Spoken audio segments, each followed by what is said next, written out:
Hello, I'm Isaac Hayes III, founder and CEO of Fanbase, and I'm here with a very important message.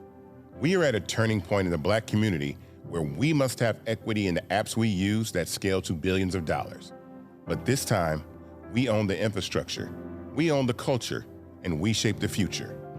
And Fanbase is the future.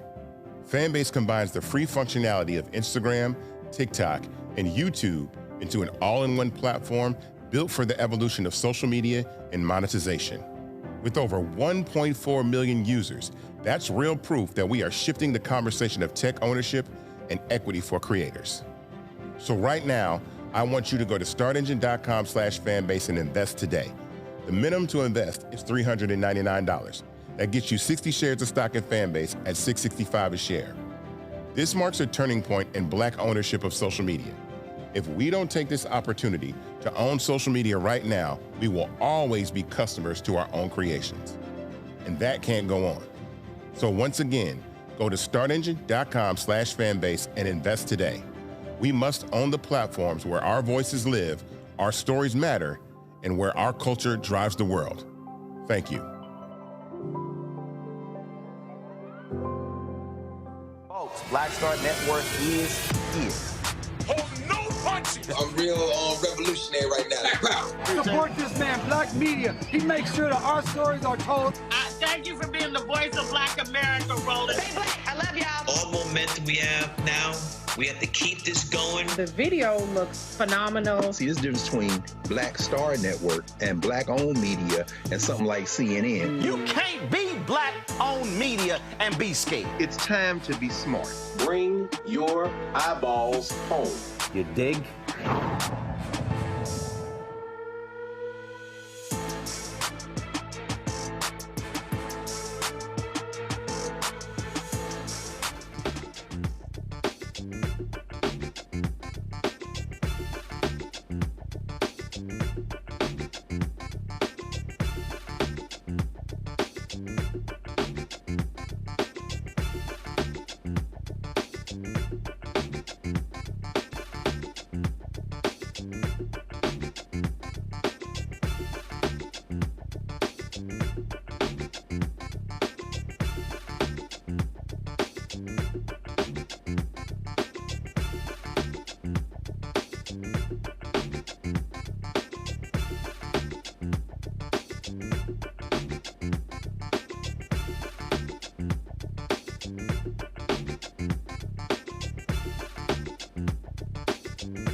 Today is Wednesday, September 10th, 2025. Coming up on Roland Martin Unfiltered, streaming live on the Black Star Network. MAGA influencer and founder of Turning Point USA, Charlie Kirk, shot and killed while speaking at a university in Utah. We'll have the latest details. Also, a shooting took place today in Denver at a Denver high school. We'll have those details as well. Folks, it got real hot on Capitol Hill during a congressional meeting over proposed bills to increase federal control of D.C.'s criminal justice system. Democrat Maxwell Frost of Florida called out Republican Louisiana Congressman Clay Higgins, calling him a lapdog for Trump. Wait till we show you what took place. House Democratic Leader Hakeem Jeffries accuses Donald Trump and House Republicans of failing to lower costs for everyday Americans. We'll show you what he had to say. Plus, a judge says Federal Reserve Board Governor Lisa Cook can remain in her job for now. Plus, a Texas pastor, a Texas right-wing Christian pastor, says white parents should give their kids the talk about violent black people. Yes, that happened. It's time to bring the funk. I'm Roland Martin Unfiltered on the Black Star Network. Let's go. He's got whatever the miss, he's on it. Whatever it is, he's got the scoop, the fact, the find. And when it breaks, he's right on time and it's rolling. Best believe he's knowing. Putting it down from sports to news to politics.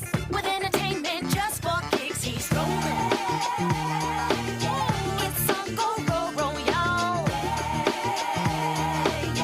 It's rolling Martin, yeah. Rolling with rolling now. He's funk, he's fresh, he's real, the best, you know he's rolling Martin now.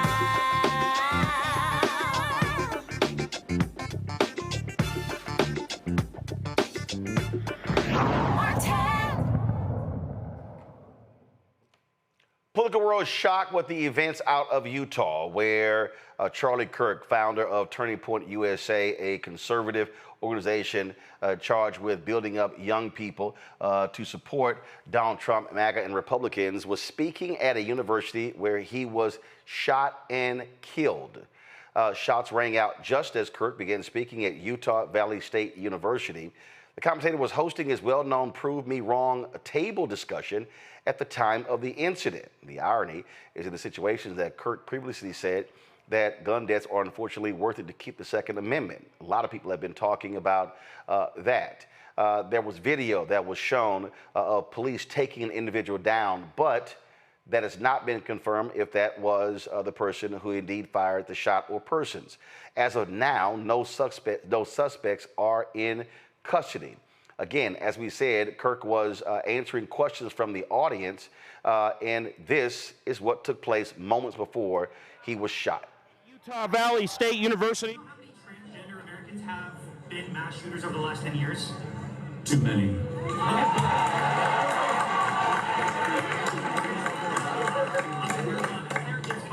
Okay, now 5 is a lot, right? I'm gonna give you some credit. Do you know how many mass shooters there have been in America over the last 10 years? Counting or not counting gang violence? Great. We chose not to show you what actually took place. You did hear the shot there, and it was moments later after when Utah officials said that Kirk had died as a result of that gunshot wound. Donald Trump and others from the right, as well as folks on the left, have decried the shooting. Folks have talked about prayers for Kirk's wife and children. And lots of folks have been commenting about what has been taking place. And as we said, as of right now, police have not said that anyone has been detained. We don't know the details. We don't know if this was one person, if this was multiple people. We don't know how far away the shooter was. We have none of those details. All we know is that Charlie Kirk, 31 years old, has been gunned down while speaking at a university in Utah. As details become available, we will have those for you. We'll be right back. Roland Martin Unfiltered on the Black Star Network. This week on The Other Side of Change. D.C. has been ravaged and taken over by tanks, soldiers, police officers over the last 2 weeks, and it's only starting there. Trump has announced that he also has plans to bring this to Chicago, Baltimore, and New York City. So we're going to dig into it. This is On the Other Side of Change, only on the Black Star Network.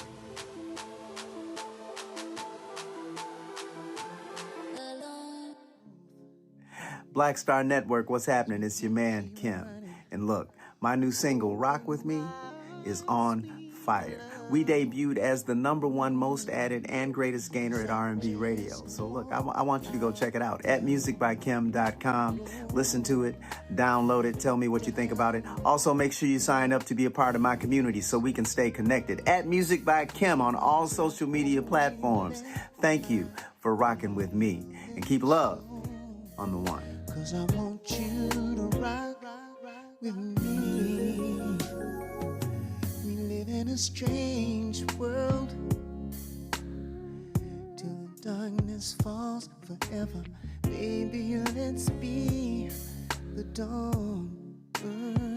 When it feels like it's taking me over, you're making me stronger, my sweet love. Now that Roland Martin is willing to give me the blueprint, hey, Cyrus, I need to go to Tyler Perry and get another blueprint because I need some green money. The only way I can do what I'm doing, I need to make some money. So you'll see me working with Roland. Matter of fact, it's the Roland Martin and Cheryl Underwood show. Well, should it be the Cheryl Underwood show and the Roland Martin show? Well, whatever show it's going to be good.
Folks, while we were in the commercial break there, FBI Director Kash Patel posted this on Twitter. Go to my iPad, please.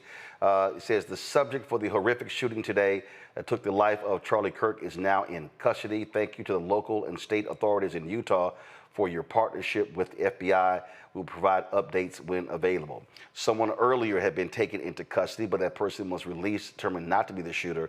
But again, moments ago, FBI Director Kash Patel said a suspect has been taken into custody in the fatal shooting of Charlie Kirk. And so once we get the details, we'll find out if the FBI will be holding a news conference while we are live, and we'll let you know the details of that.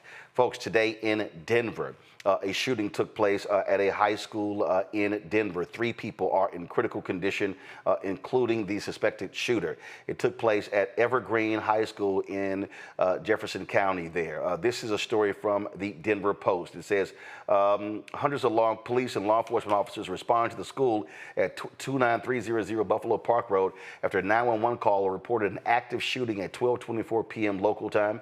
Jefferson County Sheriff Office spokesperson Jackie Kelly said at a briefing Wednesday afternoon, not clear whether the suspected shooter was struck by police or shot himself.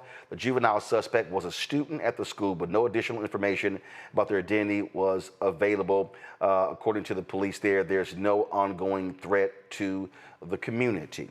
And so, again, that was a school shooting today at Denver where 3 people were shot, as well as the suspected shooter. And, again, they are in critical condition.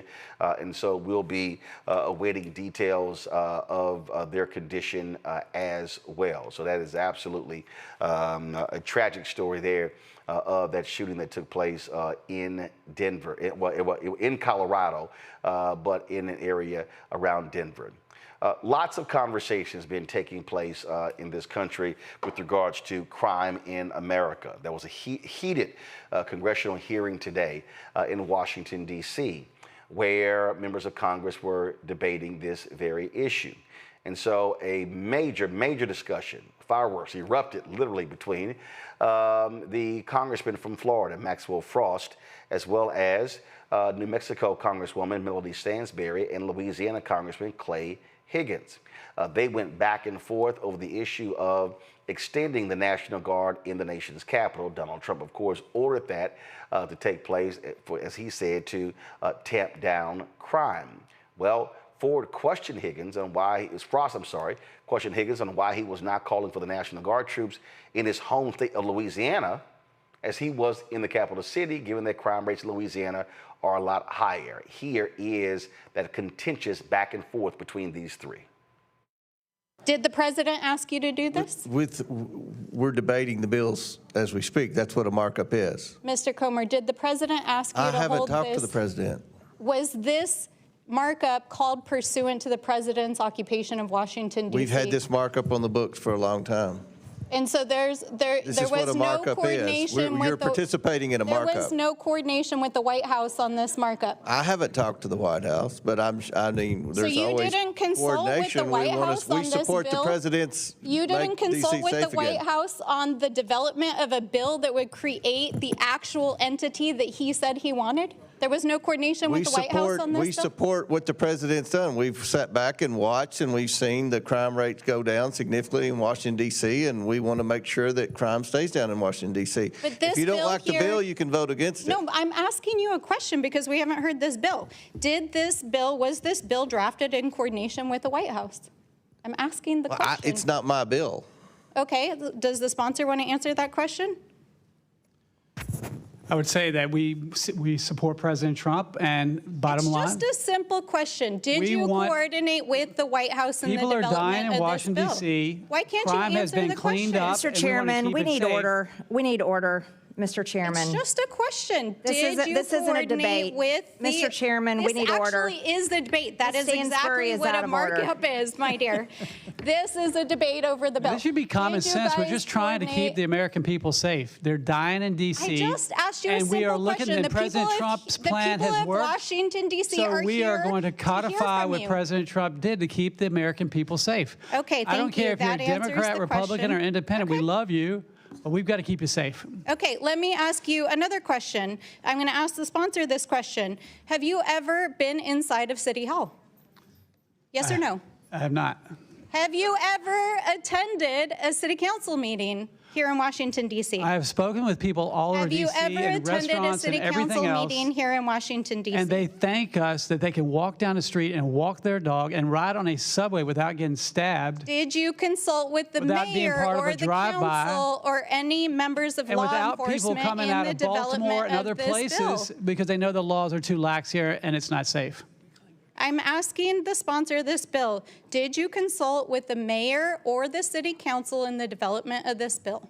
I consulted with the people of Washington, D.C. You did. Can you tell us some of who you consulted with? Can you tell us who you consulted with, sir? Congress has jurisdiction over Washington, D.C., but No, I I'm talked asking you a very simple question. Who did you consult with? And I Did just you told you. consult with I just answered you, but you're Did you not- consult with the law enforcement of Washington, D.C.? I talked to in the police development of officers this as bill? well, yes.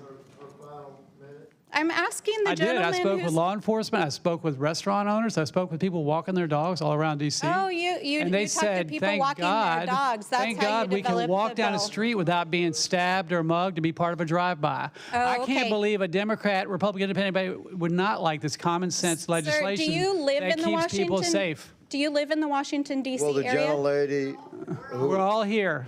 I'm asking you I've been a here question. 9 Are months. you a resident of Washington, D.C.? recognize her colleague from Louisiana. Sir, I have my time here. I'm asking the sponsor of the bill. You have debate time on your own. There's plenty of time to debate. Do you live here in the city of We Washington, are all D.C.? here in D.C. representing our districts across the country. Exactly, And we sir. have jurisdiction and so that over is Washington, exactly D.C. my point. If you wanted to run for mayor of Washington, D.C., then you could move to Washington and run in a democratic, free, and fair election. Time's and expired. actually become a Gentlelady's time's city official. expired. Any other member seek recognition? Mr. Chairman. I'd Mr. like to Mr. Chairman. Higgins. I'd just like to say that I'm glad that the gentlelady just performed in the manner that she did, because America is watching, and it exhibited, like this display. You're a display, Demands good put this on lady. pause. I'm quite sure you're a wonderful person. All right, folks, we're going to pause that video. We're going to come back to it. Let's go live to Utah. And I just want to remind people that we still have the death penalty here in the state of Utah.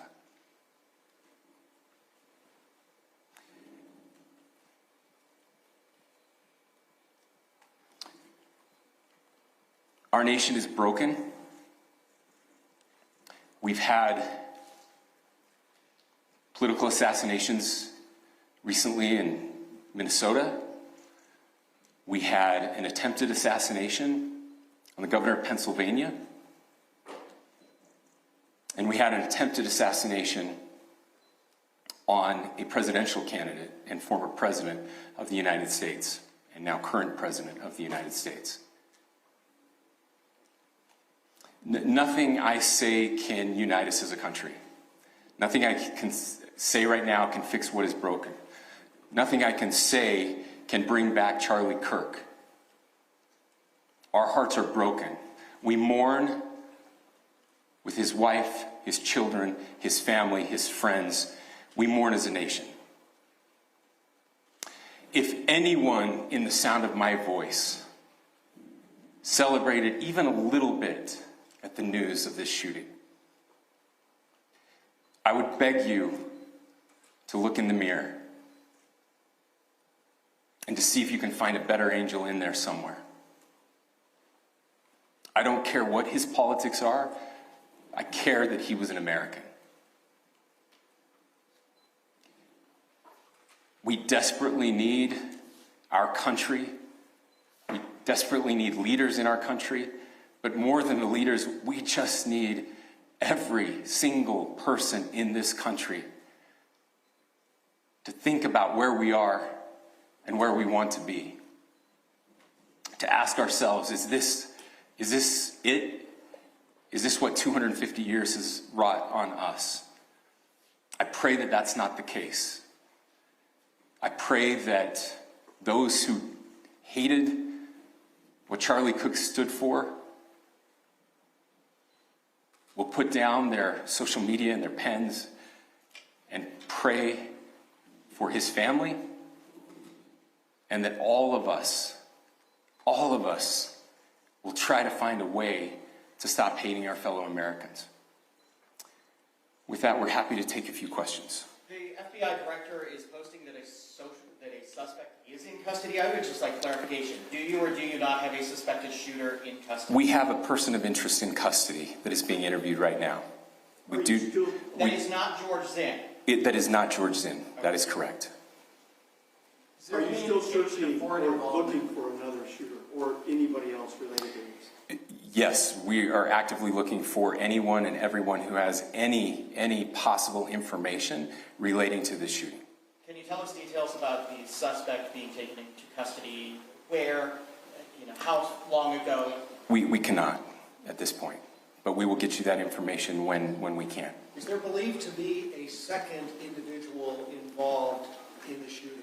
At this point, there is no information that would lead us to believe that there is a second person involved. Can you guys talk to the possible shooting?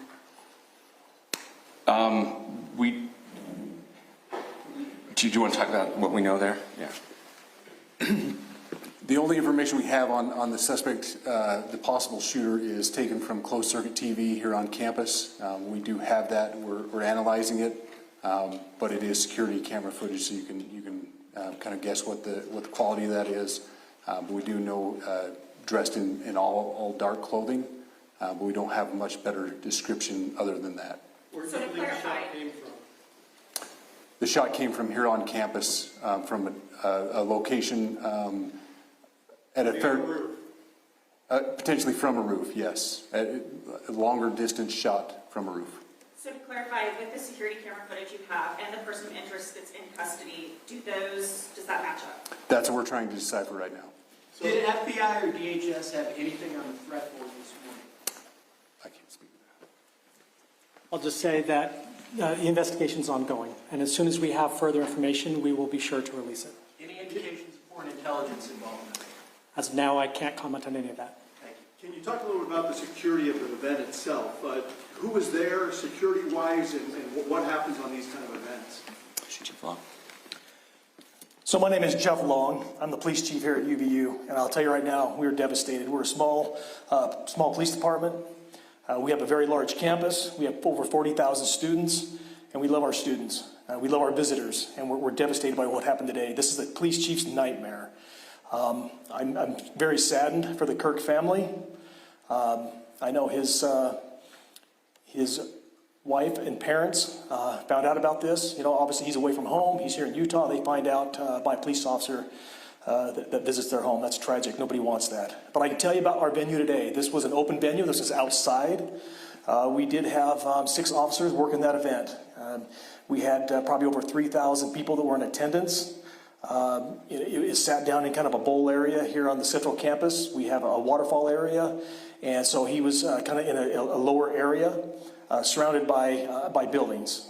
We had some plainclothes police officers that were in the crowd as well. We train for these things, and you think you have things covered, and these things, unfortunately, they happen. You try to get your bases covered, and unfortunately today we didn't. And because of that, we had this tragic incident. So we did have officers there. We had Charlie Kirk's team. He has a security team that travels with him, and they were here with him when he was shot. Was the gun recovered? I'm sorry, see? Was the weapon recovered? At this point, I can't disclose that. When Charlie Kirk was shot, there was a question being asked about mass shootings. Was that person apprehended, and do you know who asked that question? Say the question again. I don't know if I understand what you're saying. When Charlie Kirk was shot, he was answering a question about mass shootings specifically. Was that person apprehended, and do you know who asked that question? I do not. We do not have that at this moment. What kind of weapon was used? Ladies and gentlemen, we have time for just one more question, so thank you. Yep. A question for the chief as well. Was it your team or Kirk's team, or a combination of both, that kind of set the security protocol for the event? So we work together. He has his team, and they do this all over the country. We all know that. This is not uncommon for them. They're very comfortable on campuses, and I was coordinating with his lead security guy, and so yeah, we were working together. Was this a sharpshooter type shot? Was Ladies and gentlemen, those are all the questions that will be answered today. Again, thank you for covering this. We will be updating you as soon as we have additional information through normal channels, working with law enforcement. Again, our deepest condolences to the Kirk family and to the students who were there today. I would just ask everyone everywhere to please pray for their family and to pray for our country. We need it now more than ever. Thank you. Folks, that was Utah Governor Spencer Cox holding his news conference. That was not the FBI news conference. He was there, of course, with the campus police at that university. And so we still are waiting to hear from the FBI in terms of their news conference about what took place today in Utah. We're going to go to a break. When we come back, we're going to go back to that congressional hearing and then have a conversation with our panel about that conversation. Folks, you're watching Roland Martin Unfiltered, the Black Star Network. Don't forget to support the work that we do. Join our Bring the Funk fan club. Your dollars make it possible for us to cover the stories all across the country that are needed to be talked about and impact our people. Our goal is to raise $1 million between now and the end of the year. And so we will support the work that we do. You want to contribute via Cash App, use the Stripe QR code. You see it right here. You can also use that QR code for credit cards. PayPal's R Martin Unfiltered. Venmo's RM Unfiltered. Zelle, Roland at RolandSMartin.com, Roland at RolandMartinUnfiltered.com. Checks and money orders. Make it payable to Roland Martin Unfiltered, P.O. Box 57196, Washington, D.C. 20037-0196. We'll be right back. Next on the Black Table with me, Greg Carr. Immigrants lured off Texas streets and shipped to places like Martha's Vineyard and Washington, D.C. Believe it or not, we've seen it all before. You people in the North, you're so sympathetic to Black people, you take them. 60 years ago, they called it the reverse freedom rides. Back then, Southern governors shipped Black people north with the false promise of jobs and a better life. It's a part of a well-known playbook being brought back to life. So what's next? That's next on the Black Table, a conversation with Dr. Gerald Horne about this issue of the reverse freedom rides, right here on the Black Star Network. Hello, I'm Isaac Hayes III, founder and CEO of Fanbase, and I'm here with a very important message. We are at a turning point in the Black community where we must have equity in the apps we use that scale to billions of dollars. But this time, we own the infrastructure, we own the culture, and we shape the future. And Fanbase is the future. Fanbase combines the free functionality of Instagram, TikTok, and YouTube into an all-in-one platform built for the evolution of social media and monetization. With over 1.4 million users, that's real proof that we are shifting the conversation of tech ownership and equity for creators. So right now, I want you to go to startengine.com/fanbase and invest today. The minimum to invest is $399. That gets you 60 shares of stock in Fanbase at $665 a share. This marks a turning point in Black ownership of social media. If we don't take this opportunity to own social media right now, we will always be customers to our own creations. And that can't go on. So once again, go to startengine.com/fanbase and invest today. We must own the platforms where our voices live, our stories matter, and where our culture drives the world. Thank you. How you doing? My name is Mark Carey, and you're watching Roland Martin Unfiltered. Deep into it, like pasteurized milk without the 2%. We getting deep. You want to turn that shit off? We're doing an interview, motherfucker.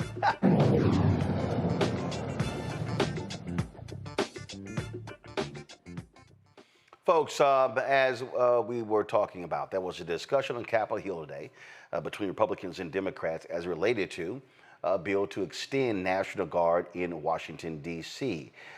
It was a back and forth between Congresswoman Melissa Stansbury, Congressman Maxwell Frost, and Congressman Clay Higgins.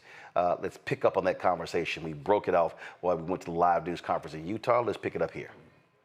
Person and your family loves you. You and I don't really know each other. So I don't mean this in a personal way. I'm just observing that you're that your display. Thank you for enhancing the point I'm about to make. Your display demonstrates exactly the sort of elitist, arrogant tone that Americans across the country are going to recognize as the hallmark of your party. So we sit back and I would yield my entire time to carry on like that, like to demonstrate to the American people, this is what the Democrat Party would like to yield represents. your time. I'm happy to take more time. Arrogant elitism. And as you stated to me, good lady, you can have your own debate time. Mr. Chairman, I yield. Would you yield a minute to me? I have a question. I have a question. Mr. Higgins yields back, and I just want to make sure everyone knows. Mr. Higgins spent his career in law enforcement. Mr. McGuire was a Navy SEAL. And I think they're sincere in their efforts and what we've seen over the last 3 weeks in the massive reduction in crime in Washington, D.C. And I appreciate their opinion and words of advice, and just wanted to make sure everyone knew what we were dealing with here. Now, does any other member seek recognition?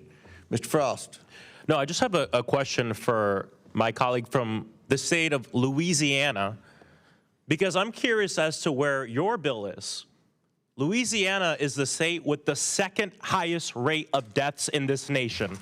You are more likely to be shot standing on a random street in your state than you are in Washington, D.C. So my question is, where's your bill for the occupation of the state of Louisiana to keep your people safe, if you're at all sincere in this? Gentlemen, yield for an answer? I yield for an answer. I support state rights. I'm a constitutionalist. But not D.C.? Stand by.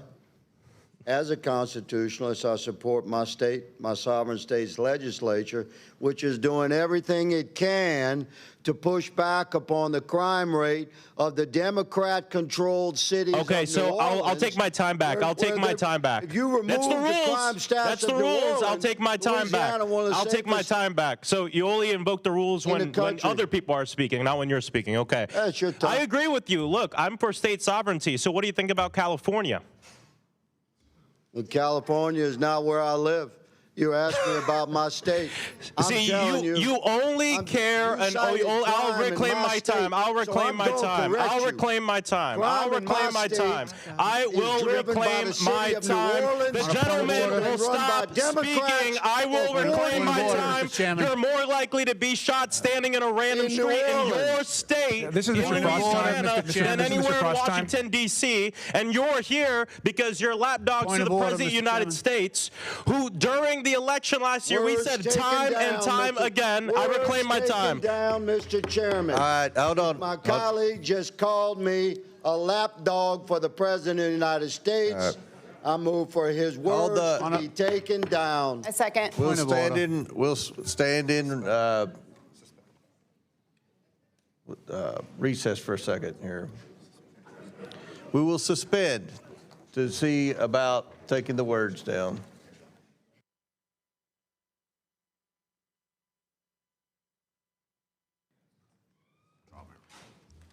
Mr. Chairman, I ask unanimous consent to withdraw my remark. Gentlemen's asked unanimous consent to withdraw his remarks. Without objection, so ordered. We will proceed with the debate. The words were taken down, and I will continue with the reminder. Point of order. Mr. Frost has Chairman. 3 minutes. Okay, point of order. My point was that Mr. Frost has a right to his time. Yeah, Unobstructed time, an opportunity to speak. And I think if we afforded him that right under the rules, then we wouldn't have this back and forth. That's fine. He started by asking if people would yield to a question. I think that's how it all started. He reclaimed his time, at least a half a dozen times. I'm giving him 3 minutes. Well, Even though I don't have you're to the because of chairman. the You're rules, running- I'm giving him 3 minutes. You're running this hearing, sir. Okay, I'm giving. Not a spectator.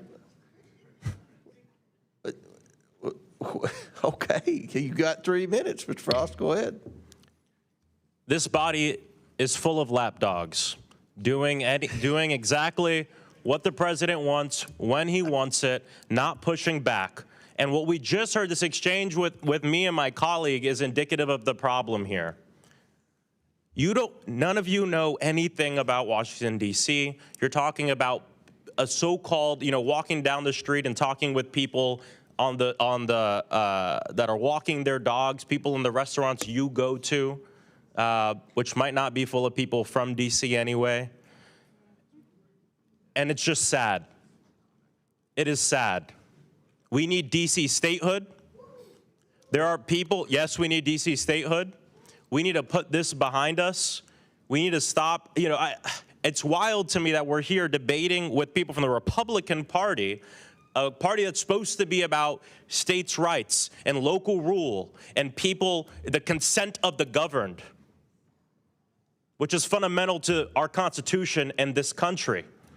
But before you, we have activists, organizers, people who are here to say that they want a voice. They want to be represented by the government that they pay taxes to. Free DC.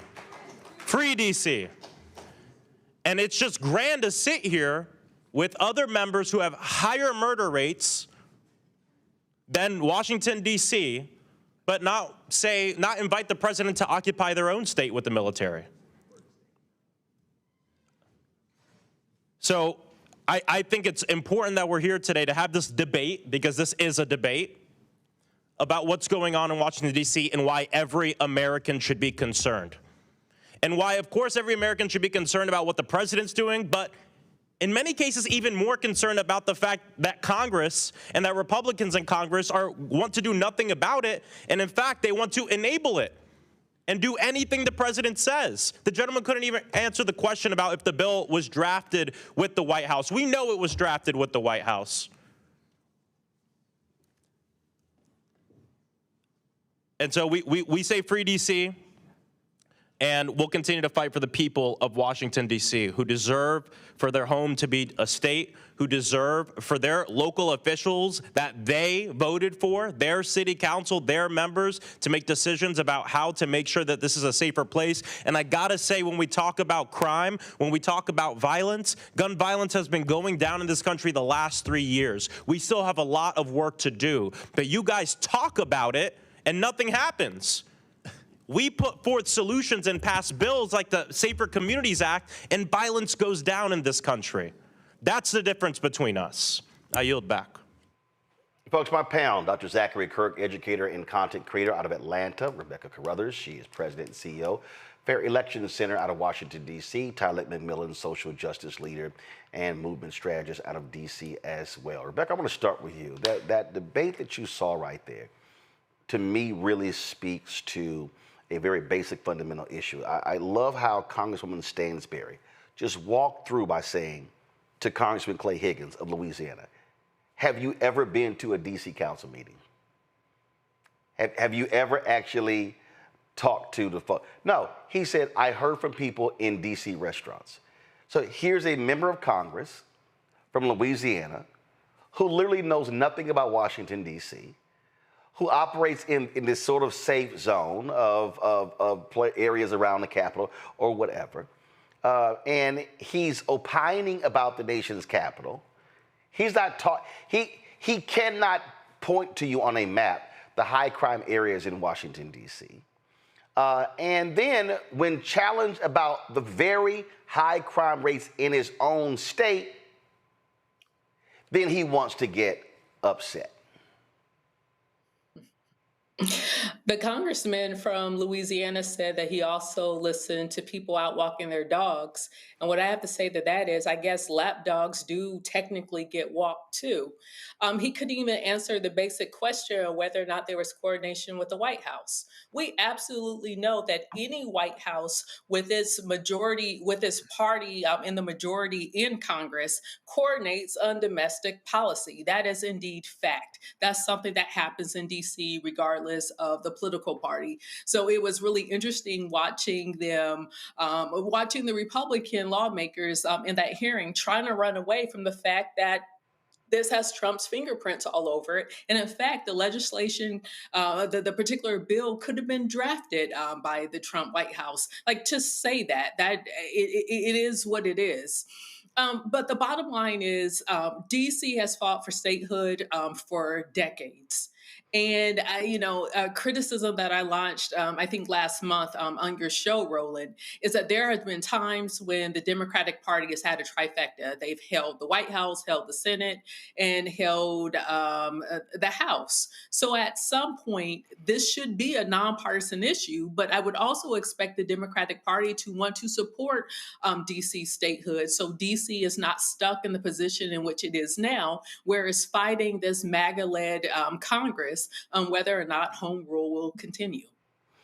See, the thing for me here, as I listen, I listen to all of this stuff back and forth, and what makes no sense to me, Zachary, is okay, if you want to actually have a real, grown-up, thorough discussion about how do you reduce crime, then you have to have a real, grown-up, thorough, sobering question about the things that contribute to crime. I have literally had conversations. I remember I was in Wichita, Kansas, giving a speech. It was an MLK Day program, and I was sitting with the police chief. He was at our table, and he had worked in Philadelphia. And I turned to him and I said to him, Chief, tell me if I'm wrong or not. That you have lower crime in areas of Wichita or anywhere in the country where the credit score, John Hope Bryant talks about this all the time, but the credit score is 700 or higher. He said, it's a fact. There's lower crime in more economically prosperous areas. That tells you right there, if you want to confront crime, you have to deal with the conditions of crime. And this is why this whole discussion is stupid and idiotic, because it has nothing to do with reducing crime. It has to do with a show of force. It has to do with trying to create a television show. It has to do with I get to use the military any way I decide. And it has to do with I get to distract the American people and the media that is beholden to me from the fact that the Epstein files has not been or have not been released. Now, that's a big piece of it, too. Roland, lapdogs don't have real conversations with their masters. Now, the masters may sit here and pretend like the lapdogs are having conversations with them. They may put words in their mouths and have fictitious, imaginary scenarios, but real conversations aren't happening. When this man was called a lapdog, I immediately thought of a blue tick coonhound, which is a dog commonly found in the representative's home state of Louisiana. Except in this case, this blue tick coonhound is not going to be hunting for coons, well, maybe to collect them for enjoyment and pleasure and keeping them entertained. All of that to say, Roland, you're absolutely right. They're not wanting to fix the problem of crime. They're not wanting to address the problems of crime. They're only wanting to distract and to cause chaos among the American people so they can increase their authoritarian power and help bring about the downfall of democracy. Louisiana is a state that has two cities, not just one, because some of you may be thinking of New Orleans as having a higher crime rate than DC or Los Angeles, but it also has Alexandria. Two cities in one state, this man states, that has higher crime rates than both DC per capita as well as Los Angeles. This man needs to sit down, get back in the lab. And Tyler, I mean, that's political theater. Having the guard go to see this political theater, it's literally not about how do we address the issue. Yes, there are short-term things that can be done in terms of dealing with. Look, when I was in Fort Worth, they had with these surges in terms of when they had spikes in crime, how they would then come on with a surge. But the police chief there, when I was there, would say, this is not sustainable. You still have to confront the underlying condition. And here you have Republicans sitting there who control the budget of DC. The same people who pulled $1 billion out of the budget. So you can't complain about a condition or you can't complain about something when you were a contributor to the problem. Yeah, absolutely. And I will continue to echo the words that it's ironic how troubling it is that members of Congress are so focused on policing people of DC, and stripping them of their autonomy while their districts are in chaos. And instead of addressing the poverty, violence, and economic disinvestment plaguing their communities, they are actually elected to represent. They're so busy focused on the people of DC. And I would, shout out and kudos to Representative Frost, because I think, his leadership shows a generational shift in what we need. And because this crime bill, it just mirrors the decades of failed tough on crime that we have seen on Black communities and the underfunding of communities. And as you said, instead of doubling down on this system of mass incarceration that's continue to put Black bodies in this system, we should be focused on passing the Breathe Act that invests in community safety through healthcare and education and restorative justice. Because I encourage them to find that better angel inside of them and vote on that budget where it really matters to protect people. Yeah, and so again, when you look at that back and forth, and when you see the response, and you see how they just going back and forth, and I can imagine children sitting there going, "Really? This is how grown people act, huh?" So look, we're going to continue to see this stuff go over and over and over again, and it's not going to stop. And it's just, again, it's what is political theater. And that, to me, is what is most shameful of all of this. All right, folks, got to go to break. We come back. We'll hear from House Democratic Leader Hakeem Jeffries talking about, if we want to address the issues in the country, how about we deal with lowering cost, food, drugs, gas, things along those lines. You're watching Roland Martin Unfiltered right here on the Black Star Network.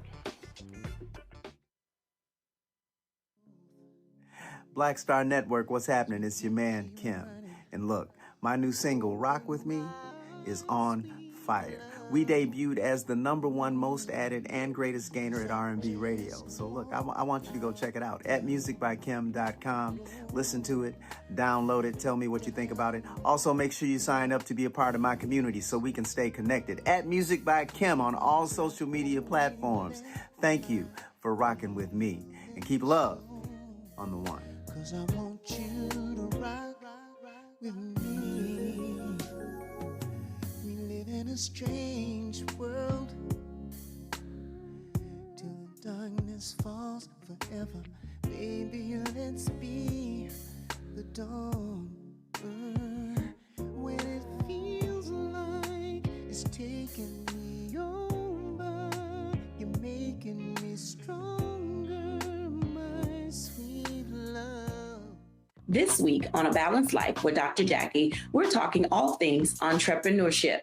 Whether you want to jump right in, take a leap of faith, or you've just been thinking about it for a while, we're having a one-on-one candid conversation with Dr. Tierney, our level up coach and YouTuber of the amazing Hey Sugar. So let's talk about entrepreneurship. Before you jump out here, know that it is some work that goes into it. And not necessarily the work in the business itself, but some inner work. That's this week on A Balanced Life with Dr. Jackie on Black Star Network.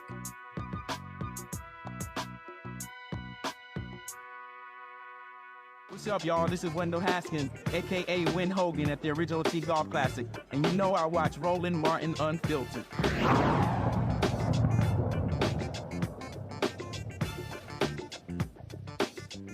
Folks, welcome back to Roland Martin Unfiltered right here on the Black Star Network. House Democratic Leader Hakeem Jeffries says if Congress wants to do its job, and if Donald Trump wants to do his job to really help the Americans, how about you put in the work to lower prices? Democrats have made clear to the American people over the last several weeks that this country is far too expensive. The cost of living is way too high, and Donald Trump, as well as House Republicans, have failed to do anything about it. Donald Trump and House Republicans promised to lower the high cost of living on day one. Costs haven't gone down in the United States of America. It's gone up. America is too expensive. Inflation is on the rise. And Donald Trump and Republicans have failed to keep their core promise to make life more affordable. Housing costs are too high, health care costs are too high, child care costs are too high, utility costs are too high, electricity bills are skyrocketing as we speak because of the failed policies of Donald Trump and the one big ugly bill. And the American people are struggling to live paycheck to paycheck, can't thrive, and in so many instances can barely survive. America is too expensive. Republicans have broken our healthcare system and unleashed the unfortunate and painful reality that millions of Americans are about to experience dramatic increases in their healthcare premiums, copays, and deductibles. Millions of families will incur thousands of dollars in additional healthcare costs a year when they are barely making it right now. Democrats are prepared to support a bipartisan spending agreement that meets the needs of the American people in terms of their health, public safety, and economic well-being.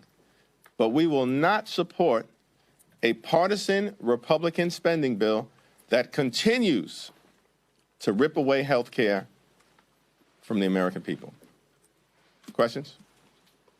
Do you consider a clean CR to be inadequate in that way?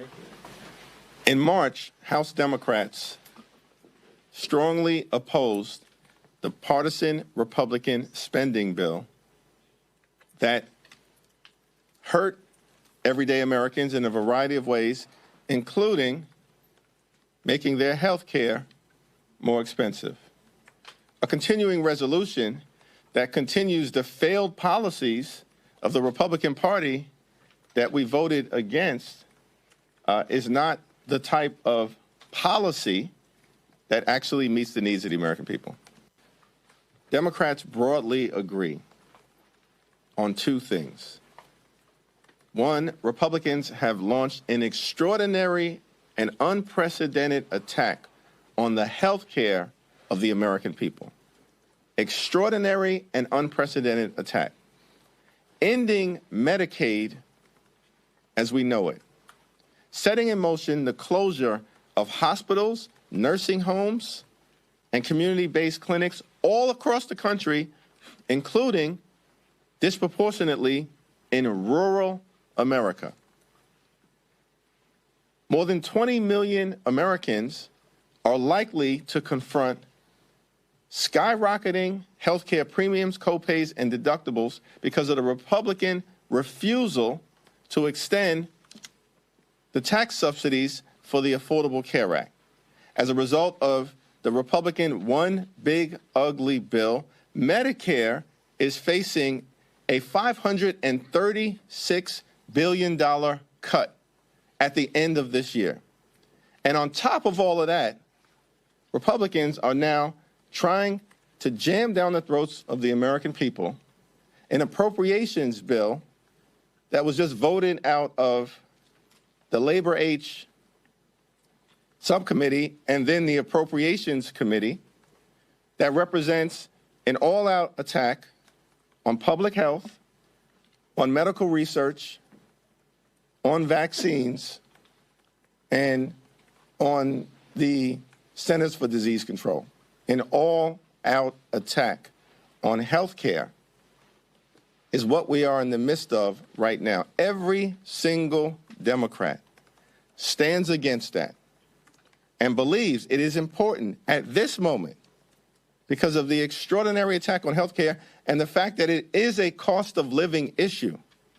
Housing and health care being the two most expensive parts of day-to-day life for everyday Americans, that we cannot, under any circumstances, support a partisan Republican bill that continues to rip health care away from the American people. I believe that's a consensus position that brings together progressives, New Dems, Blue Dogs, Battleground members, and all points in between. That particular point there, Zachary, I want to start with you. the data is abundantly clear what we are seeing. We are seeing a significant weakening of the job market because of what Doge did earlier this year, the massive layoffs that are taking place. When people get laid off, they're not buying food, it's housing. Now you're seeing homes on the market. We're seeing farmers, people who voted for Donald Trump in red states, talking about we need a bailout. I mean, so this thing is metastasizing. And what's crazy is that Republicans are going along with it. And what's also interesting to me, when you look at all of this economic data, I remember, my God, for 4 years, it was recession is coming, and it never actually came. And we are facing a more perilous economy today than we did at any time during 4 years of Biden-Harris. It didn't come because of the 4 years of Biden-Harris. Because of the strategic leadership of the Biden-Harris administration, the fact that President Biden surrounded himself with the best economic minds that this country has to offer, this nation was able to pull itself out of the COVID pit that Donald Trump threw us in and begin an economic recovery that resulted in the largest bipartisan legislation ever that created jobs and that is still creating jobs right now in 2025 that is actually bolstering parts of Donald Trump's economy, no matter how determined he and his administration may be to tank us and take us to the brink of economic and financial ruin.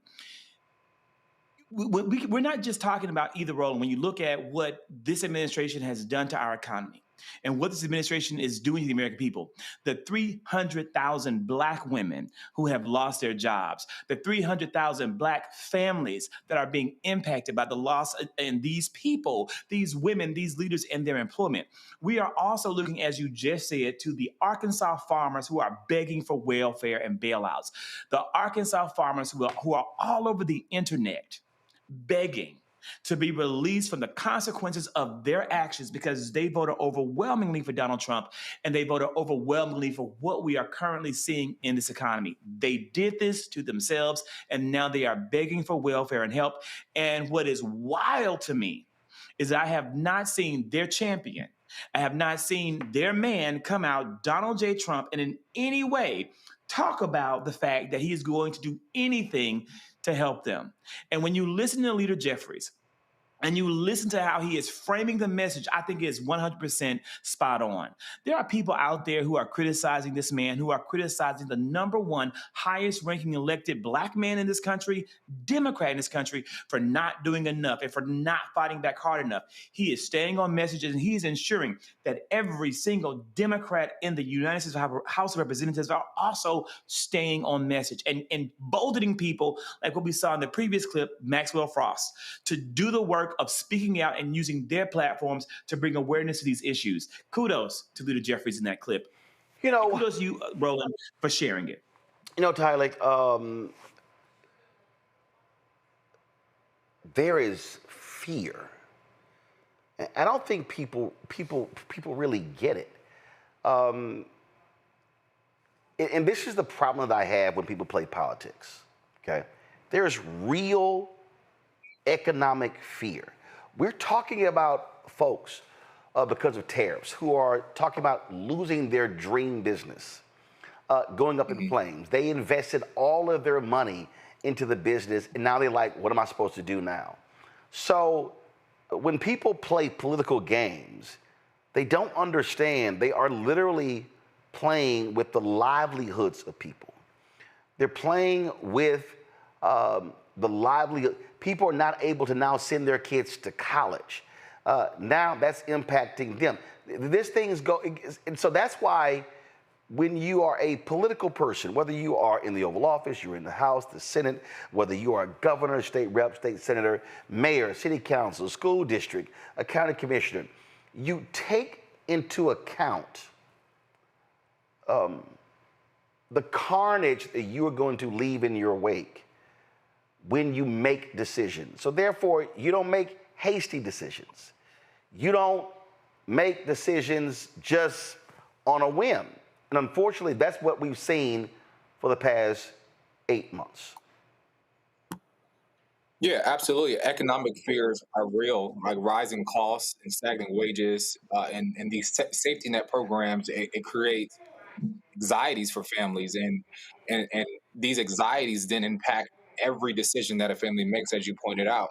And I think Leader Jeffries calling out these high stakes is important because when shutdowns happen, Black workers are the hardest hit. And I would even just say him being a strong voice for working families, also pairs the defense with the clear commitments that if these things happen, we are putting families up against the wall, and also even highlighting the systemic inequalities in wages and healthcare and housing and education, and how this impacts black and working class families. And so I think that's very important, because when folks have that anxiety, they definitely have their backs against the wall to make really tough decisions, and tough decisions about food on the table, about prescription drugs that you see here up on the wall, lowering prescription drugs. All these different these high stake decisions are being put on the table. Rebecca.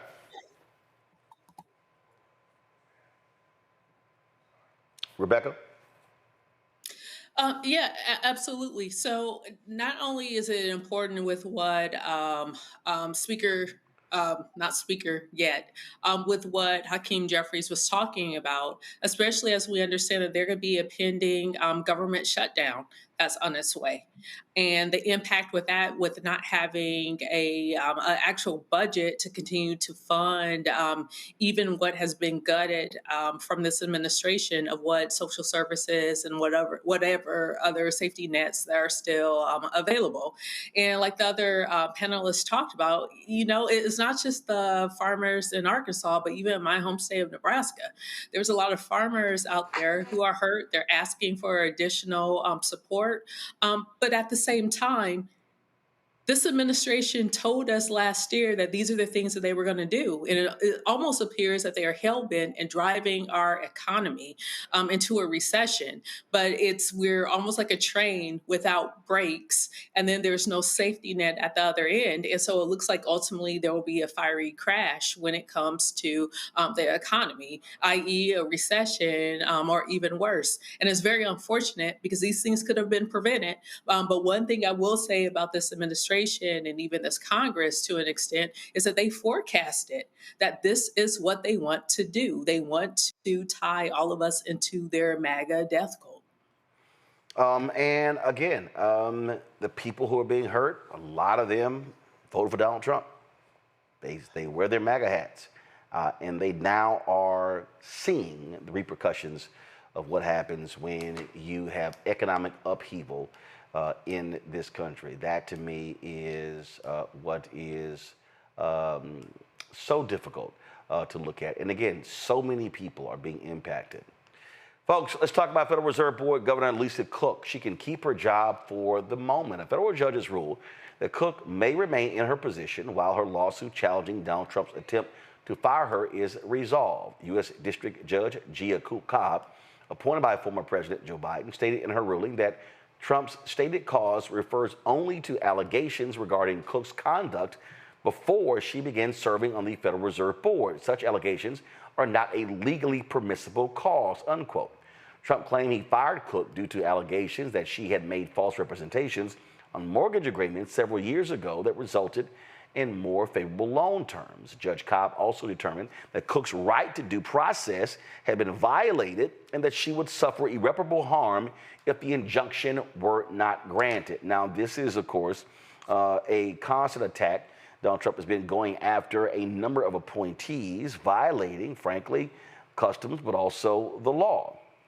This right here is really idiotic because that's all this is, Rebecca, is an allegation. It hasn't been proven. And so this idea that, as the judge said, you're going to bounce someone from the Federal Reserve for failing to do their job when nothing's been proven, that's crazy. It absolutely is crazy, but this also goes back to removing all of the fail safes and the brakes from making sure that our economy, our dollar, what our interest rates look like. It all plays together.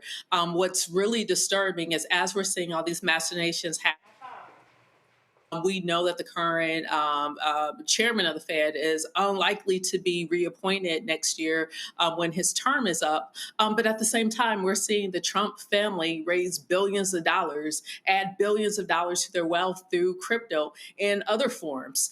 So it goes back into what we were talking about earlier, is that we're seeing that the American economy is tanked. But we're also seeing that there are certain people who are benefiting. And the number one folks who are benefiting right now is Trump and his particular cronies. Tyler?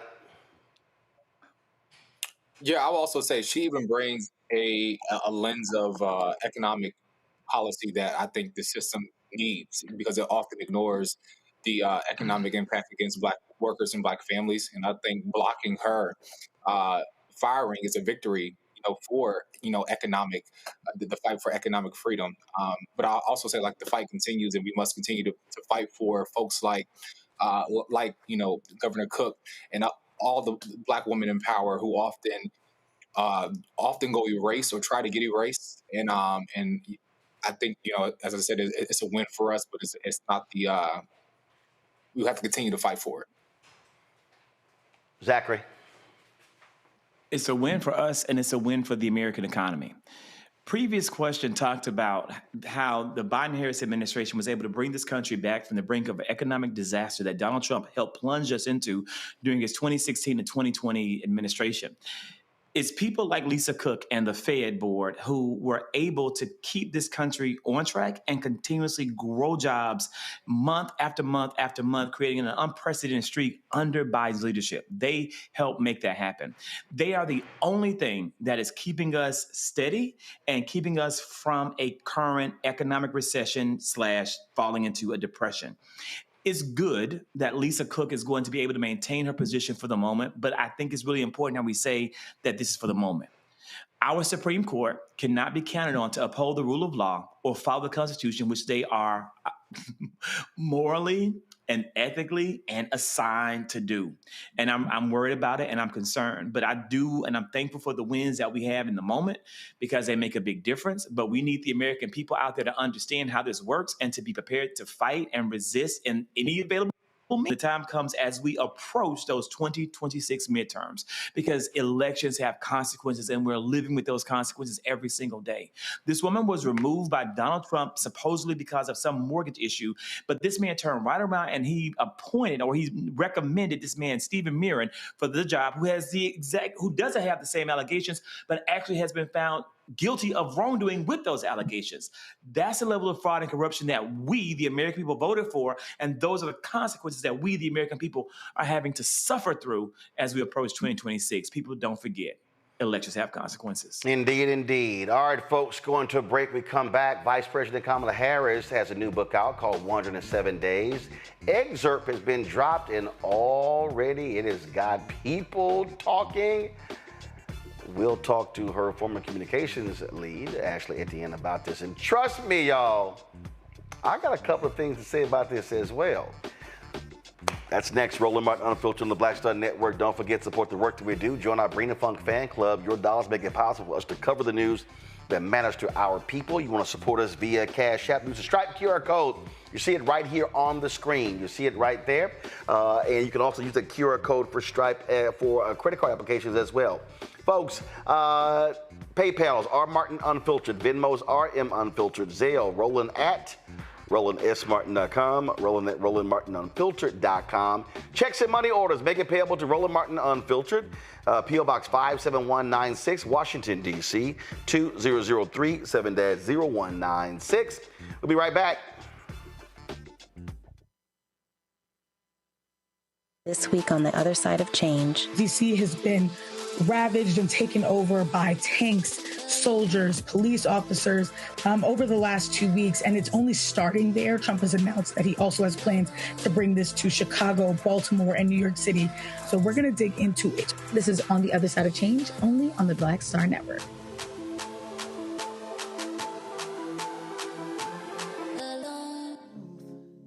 Black Star Network, what's happening? It's your man, Kim.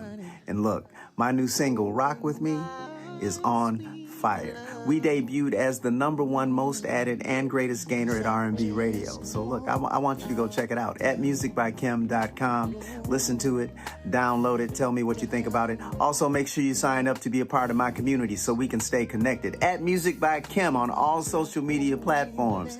Thank you for rocking with me. And keep love on the one. 'Cause I want you to rock with me. We live in a strange world till the darkness falls forever. Baby, let's be the dawn. When it feels like it's taking me over, you're making me stronger, my sweet love. Next on the Black Table with me, Greg Carr. Immigrants lured off Texas streets and shipped to places like Martha's Vineyard and Washington, D.C. Believe it or not, we've seen it all before. You people in the North, you're so sympathetic to Black people, you take them. 60 years ago, they called it the reverse freedom rides. Back then, Southern governors shipped Black people north with the false promise of jobs and a better life. It's a part of a well-known playbook being brought back to life. So what's next? That's next on the Black Table, a conversation with Dr. Gerald Horne about this issue of the reverse freedom rides, right here on the Black Star Network. Hello, I'm Isaac Hayes III, founder and CEO of Fanbase, and I'm here with a very important message. We are at a turning point in the Black community where we must have equity in the apps we use that scale to billions of dollars. But this time, we own the infrastructure, we own the culture, and we shape the future. And Fanbase is the future. Fanbase combines the free functionality of Instagram, TikTok, and YouTube into an all-in-one platform built for the evolution of social media and monetization. With over 1.4 million users, that's real proof that we are shifting the conversation of tech ownership and equity for creators. So right now, I want you to go to startengine.com/fanbase and invest today. The minimum to invest is $399. That gets you 60 shares of stock in Fanbase at $665 a share. This marks a turning point in Black ownership of social media. If we don't take this opportunity to own social media right now, we will always be customers to our own creations. And that can't go on. So once again, go to startengine.com/fanbase and invest today. We must own the platforms where our voices live, our stories matter, and where our culture drives the world. Thank you. Hatred on the streets, a horrific scene, a white nationalist rally that descended into deadly violence. White people are losing their damn minds. As an angry pro-Trump mob storms the U.S. Capitol, we've seen shooting. We're about to see the rise of what I call white minority resistance. We have seen white folks in this country who simply cannot tolerate Black folks voting. I think what we're seeing is the inevitable result of violent denial. This is part of American history. Every time that people of color have made progress, whether real or symbolic, there has been what Carol Anderson at Emory University calls white rage as a backlash. This is the rise of the Proud Boys and the Boogaloo Boys. America, there's going to be more of this. Here's all the Proud Boys, guys. This country is getting increasingly racist in its behaviors and its attitudes because of the fear of white people. The fear that they're taking our jobs, they're taking our resources, they're taking our women. This is white fear.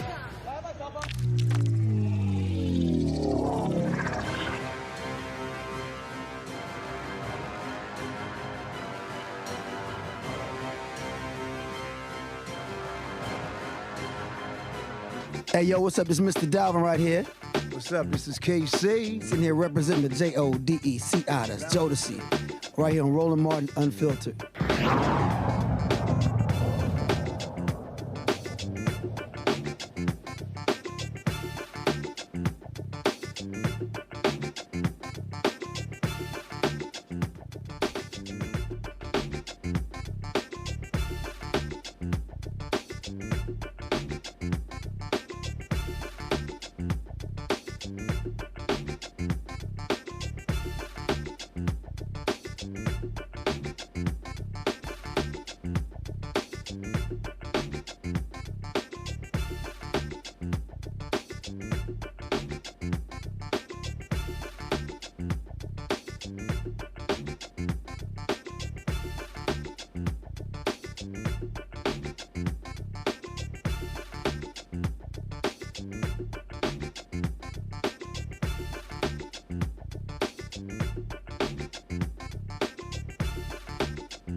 Vice President Kamala Harris is soon to release her new book, 107 Days.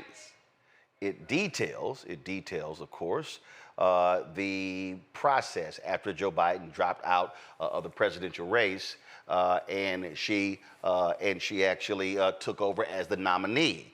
And the first excerpt from the book, was dropped in the Atlantic, and it already has folks talking. In this excerpt, she talks about, she labels recklessness in terms of Democrats and not, of course, pressing Biden harder to not run. She also name checks Biden and his wife, Jill. She talks about how the White House did not protect her, how they allowed attacks to take place.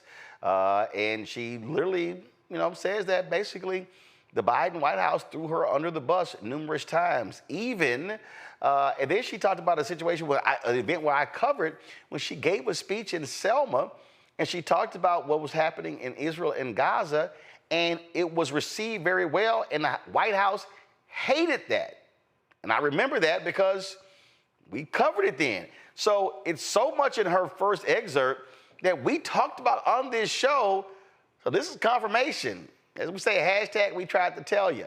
Ashley Etienne was the communications director for Vice President Kamala Harris, and she joins us right now. Ashley, glad to have you here. So having me, Rose. First of all, this excerpt, coming out the box, like coming out hot. Exactly. Coming out hot. So I just want to go through it. Okay. We're having some tech issues, so I can't actually show it. The Atlantic has the whole deal. But one of the things that she opens up talking about Divine Nine, speaking to them, the kind of groups that she was trying to bring in, the role that she played, being an African-American woman, all those sort of different things. Yeah. The energy that she brought to the table. But she then gets into this whole back and forth and how she was new, staff was new, all these different things, and how she was being constantly attacked, and the White House was not protecting her. And the reality is, and I remember in real time, and I was one there. of, you were there, and I was one of the folks who was saying externally, the attacks on her were coming from inside the White House. Oh, you said that? Oh, hell yeah, I said it. No, it was quite obvious. It was very obvious. Okay. And here is her saying it's exactly what was going on. Sure. No, I was there, and that is actually what was happening. I mean, it was an incredibly challenging time because we were in the middle of COVID. Fox News, as she says in the excerpt, came out of the gate, trying to undermine her, lower confidence in her, attack her on everything from her laugh to her portfolio, I should say. And she also says in this excerpt in the book that, listen, she had a pool coverage. She did. VPs never had that. They just sort of had like some light stuff. Yeah. Because of who she was and how people were. She had media covering her all the time. So every comment, everything, they were able to run with it. Unlike when Pence, hell, we never knew what the hell he was talking about. Yeah, no, I agree. But I think the opportunity was there for her to tell her own story in an unprecedented way. No other vice president had ever had. So Joe Biden actually deserves credit for building a press pool for her. I think that press pool was as many as a dozen reporters. And that did create an opportunity for us to really start to tell her story. But that was just an incredibly challenging time. We were in the middle of COVID. There wasn't much happening. So well, it was COVID, yes, but also it was 50-50. She couldn't leave D.C. a lot. No. So even when... So that's when the narrative started to bake. Where is Kamala Harris? Right. It was kind of like, y'all, there were so many ties. She broke the record of the most ties in history because she had to stay in D.C. a lot. And you're right, for all of 2021, for a lot of 2022, both she and Biden were grounded. Yeah, can I just say this, though, to your point about the attacks coming from within? That's absolutely true. There's a lot of truth to both sides, that there were attacks that were coming from within. But here's the thing I would like to just sort of level set, is that, the job of the West Wing is to promote the president. Yes. The job is not to promote the vice president. There were times in which we asked for their help. There were times in which they gave it. There were times in which they did not. We got to a sort of, when we hit a fever pitch, we're incredibly frustrated with the West Wing because we felt like they could have done more to inoculate her from criticism. But I will say the one thing that people hardly ever talk about, and I hope she gets into this in her book, is that really fortified her in a lot of ways. It really positioned us to identify what her long-term needs were to build that outside infrastructure, because you couldn't depend on it from within the West Wing or from within the White House, which became helpful to her as she as she started to move down the process and when she launched her own campaign. That infrastructure was there. That's why I was able to kick in that quickly. You remember when there were questions about whether or not she should be next, you had the CBC coming, a whole lot of outside advocates, organizations. We started to build that foundation for her because we realized we were going it alone. But here's, and again, this is just the first excerpt. Sure. But if we just take this thing back, the reason her being vice president was so completely different, and also the reason why you had so much press attention on her was because he was old. And so one of the things, right, and so it was from day one, it was a lot of one term, she's gonna run, all of that. And that created some tension. First of all, that created some tension. I'm gonna say, Roland's gonna say, no, that created a lot of tension. Okay. And let me also be clear, a lot of that tension, it was West Wing, but a lot was East Wing. And there's some stuff that I know, but hopefully it's in the book. So, so all of a sudden, here you have this young, vibrant, African-American woman, juxtapose Joe Biden, old white guy, in terms of movement. To your point, Biden did things with her that Obama never did with him. Oh, absolutely. There were so many times when she spoke before him. Absolutely. As opposed to just staying there and be quiet. We used to laugh the Biden people out of the room. We used to laugh them out of the room when they wanted to do things. I mean, you know, the job is not for us to make room for you. What Biden did effectively well is he made room for himself. You remember when he got ahead of the president on gay marriage, for example? Yes. He made his own space for himself. I remember. And I also remember during that time when he was trying to he was giving Obama advice when it came to the Affordable Care Act and the nuns and Catholics, they weren't listening. And Biden was like, well, that was a private conversation he had with some Sunday morning show host. He talked about, he was like, they wasn't paying attention. I tried to tell him. But in this case, so he was providing that.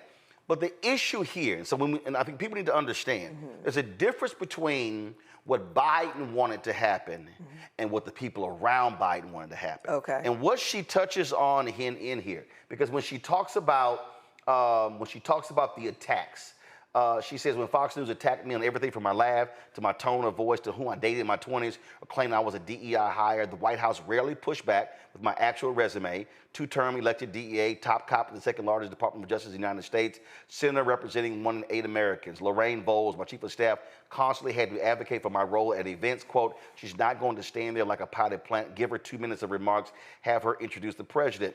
They had a huge comms team. They had Karine Jean-Pierre briefing in the press room every day, but getting anything positive said about my work or any defense against untrue attacks was almost impossible.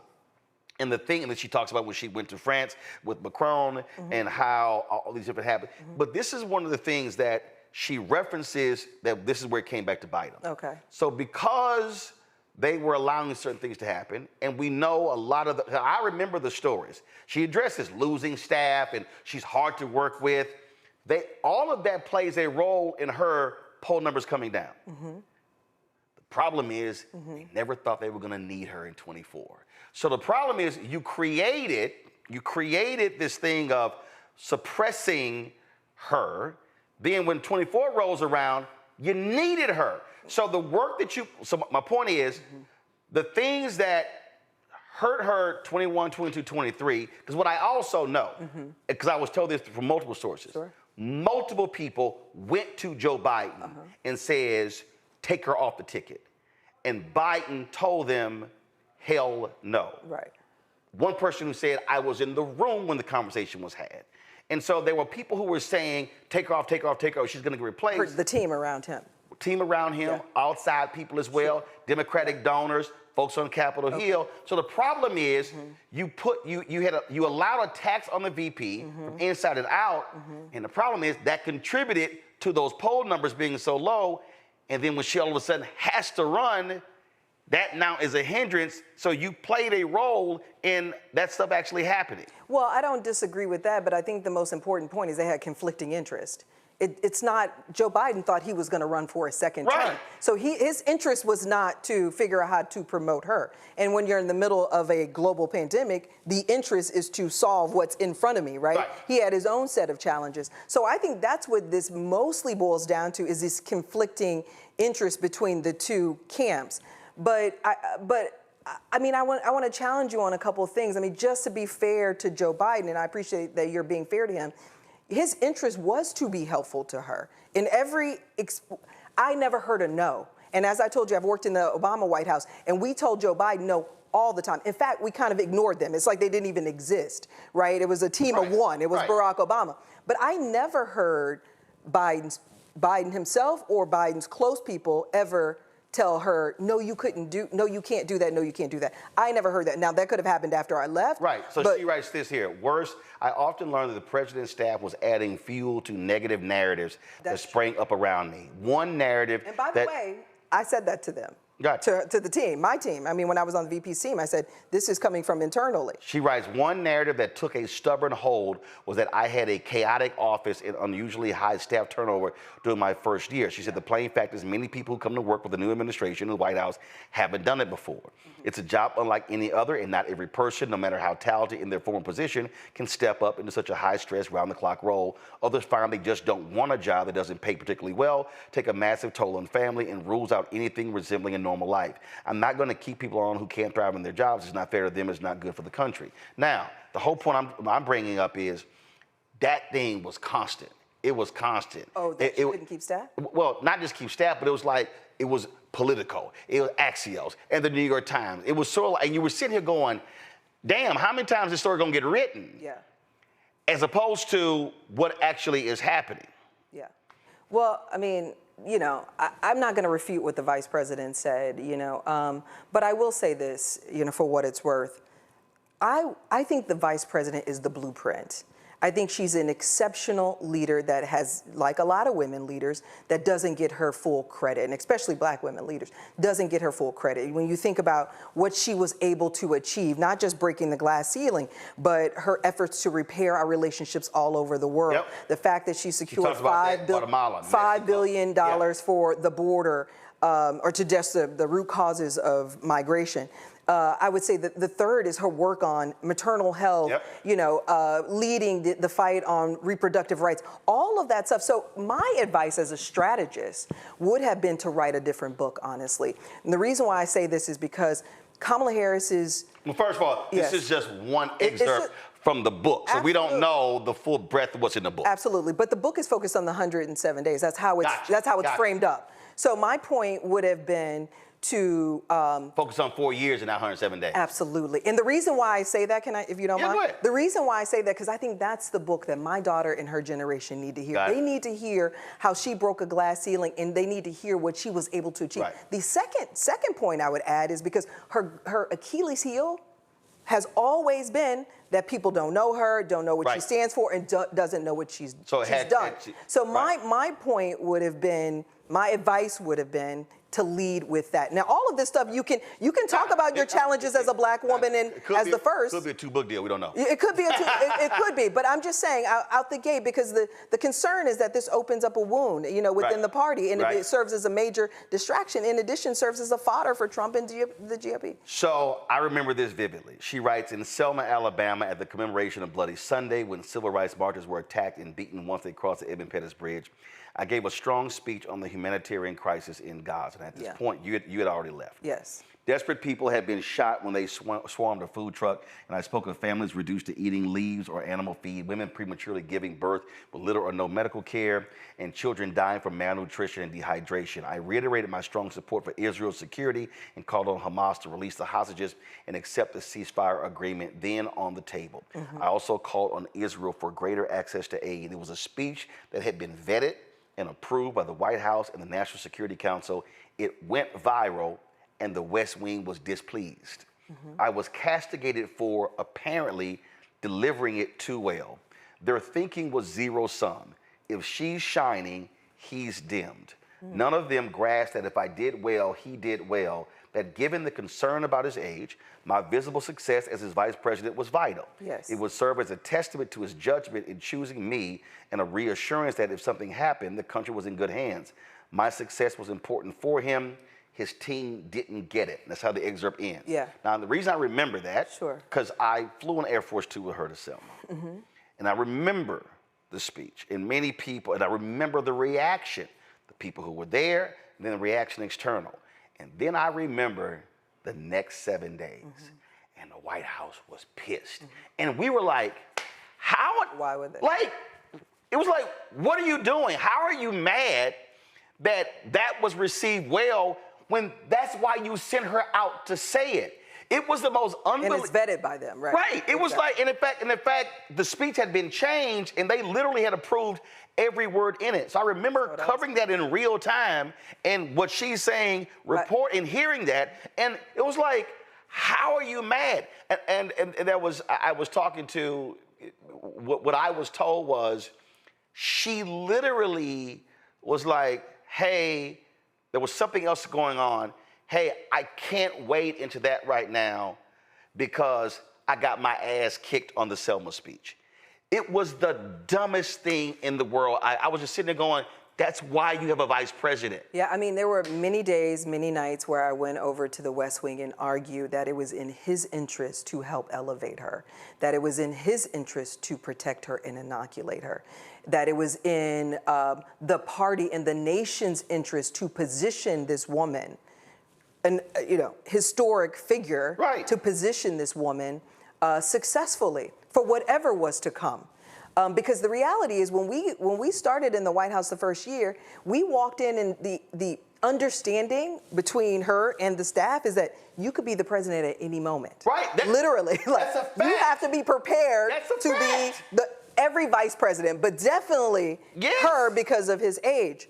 So you're absolutely right, and she's absolutely right. We were insanely perplexed by the fact that they didn't seem to absorb that concept. And the only thing I can attribute it to is that they had these conflicting interests. That why would I need to promote you if I'm going to be next in line, if I'm going to run for 2 terms? But can I just say this? I mean, I love Joe Biden, but if I want to extend this argument, I would extend it all the way through the election. I remember at certain points in the election, I'm like, where is Joe Biden? Why isn't he in North Carolina with a mop? They had just had a storm, a horrible storm, mopping up streets. Like, why isn't he doing more to turn out the Biden voter? Because there is a specific Biden voter. And there were points at which days and weeks he was not even on the campaign trail. I think. So it raises all these questions to her point. 24 for me was just, that whole period was just so insane. And remember, we had not seen an incumbent president step aside since LBJ in 1968. And his numbers were so low. People were still pissed off. It was sort of like, do we send them out? Do we not send them out? What do we do? And then again, of course, her campaign manager was his campaign manager. Well, it was also in the West Wing. Jen O'Malley Dillon. Was also in the West Wing. Oh, no, right. Was also in the West Wing. I got no problem saying it. So if we're saying the West Wing isn't supporting you. I have no problem saying it, and I'll put it out here. Oh, I got no problem saying it. I said it before. Saying what? Jen O'Malley Dillon and Anita Dunn were part of the problem in hurting Vice President Kamala Harris. But why keep them on then? Huh? Why are they? Well, again, because, this is where when you talk about just how the craziness of it, there's a and you know there's working inside of politics, whether it's for the vice president, Speaker Nancy Pelosi. There's a difference between the chief and their relationships with, let's say, a VP or another senator or another member. But it's different when staff has their own agendas. And there are different people on staff who operates differently. You make people, and the grudges, not just agendas. Right, because she brings it up. She wrote about, of course, when she criticized President Biden Vice President Biden during the campaign when it came to busing. And I know from own reporting, there were people on Jill Biden's staff who never got over it. Absolutely. Never got over it. Absolutely. And again, I still go back to, all that BS going on because nobody thought they were gonna need her in 24. But my point is, you didn't have to wait to 24. You needed her every day. No. To her point, you know what I mean? And I think that's the thing they didn't accept, which was doubly insulting for me. It wasn't just that you weren't positioning her for a presidential one. My point is, you're not even leveraging her today to your advantage, efficiently, effectively, and maximizing her presence. To her point, what we tried to build the vice president up was to to drive this point that she actually is the coalition builder. She can build that coalition and cultivate and foster that coalition he was going to need or she was going to need to win long term.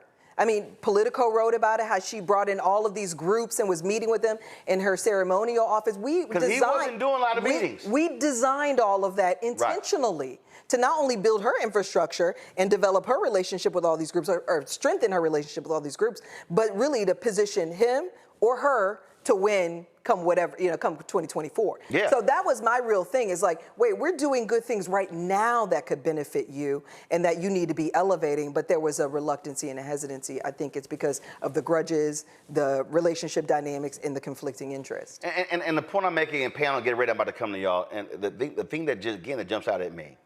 So because they were thinking, oh, he's running again. He's running again. So you essentially, you shitted on your VP, thinking, yeah, we ain't gonna need her. You had people. It wasn't. Oh, yeah. No. But I know from my report. I don't disagree. I think there's but no, when I say to it all. Well, when I say shitted on, what I mean is because you did not think you really needed her. You let certain things happen.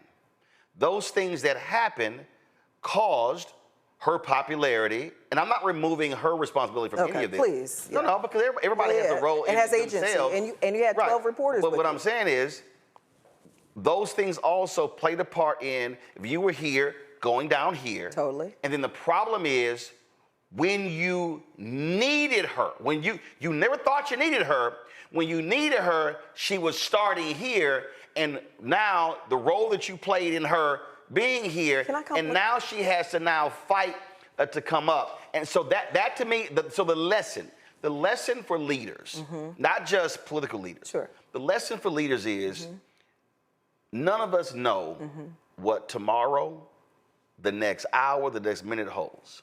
And so while you may think you are number one and you got this, you also have to recognize that you do have to position for the continuity of leadership.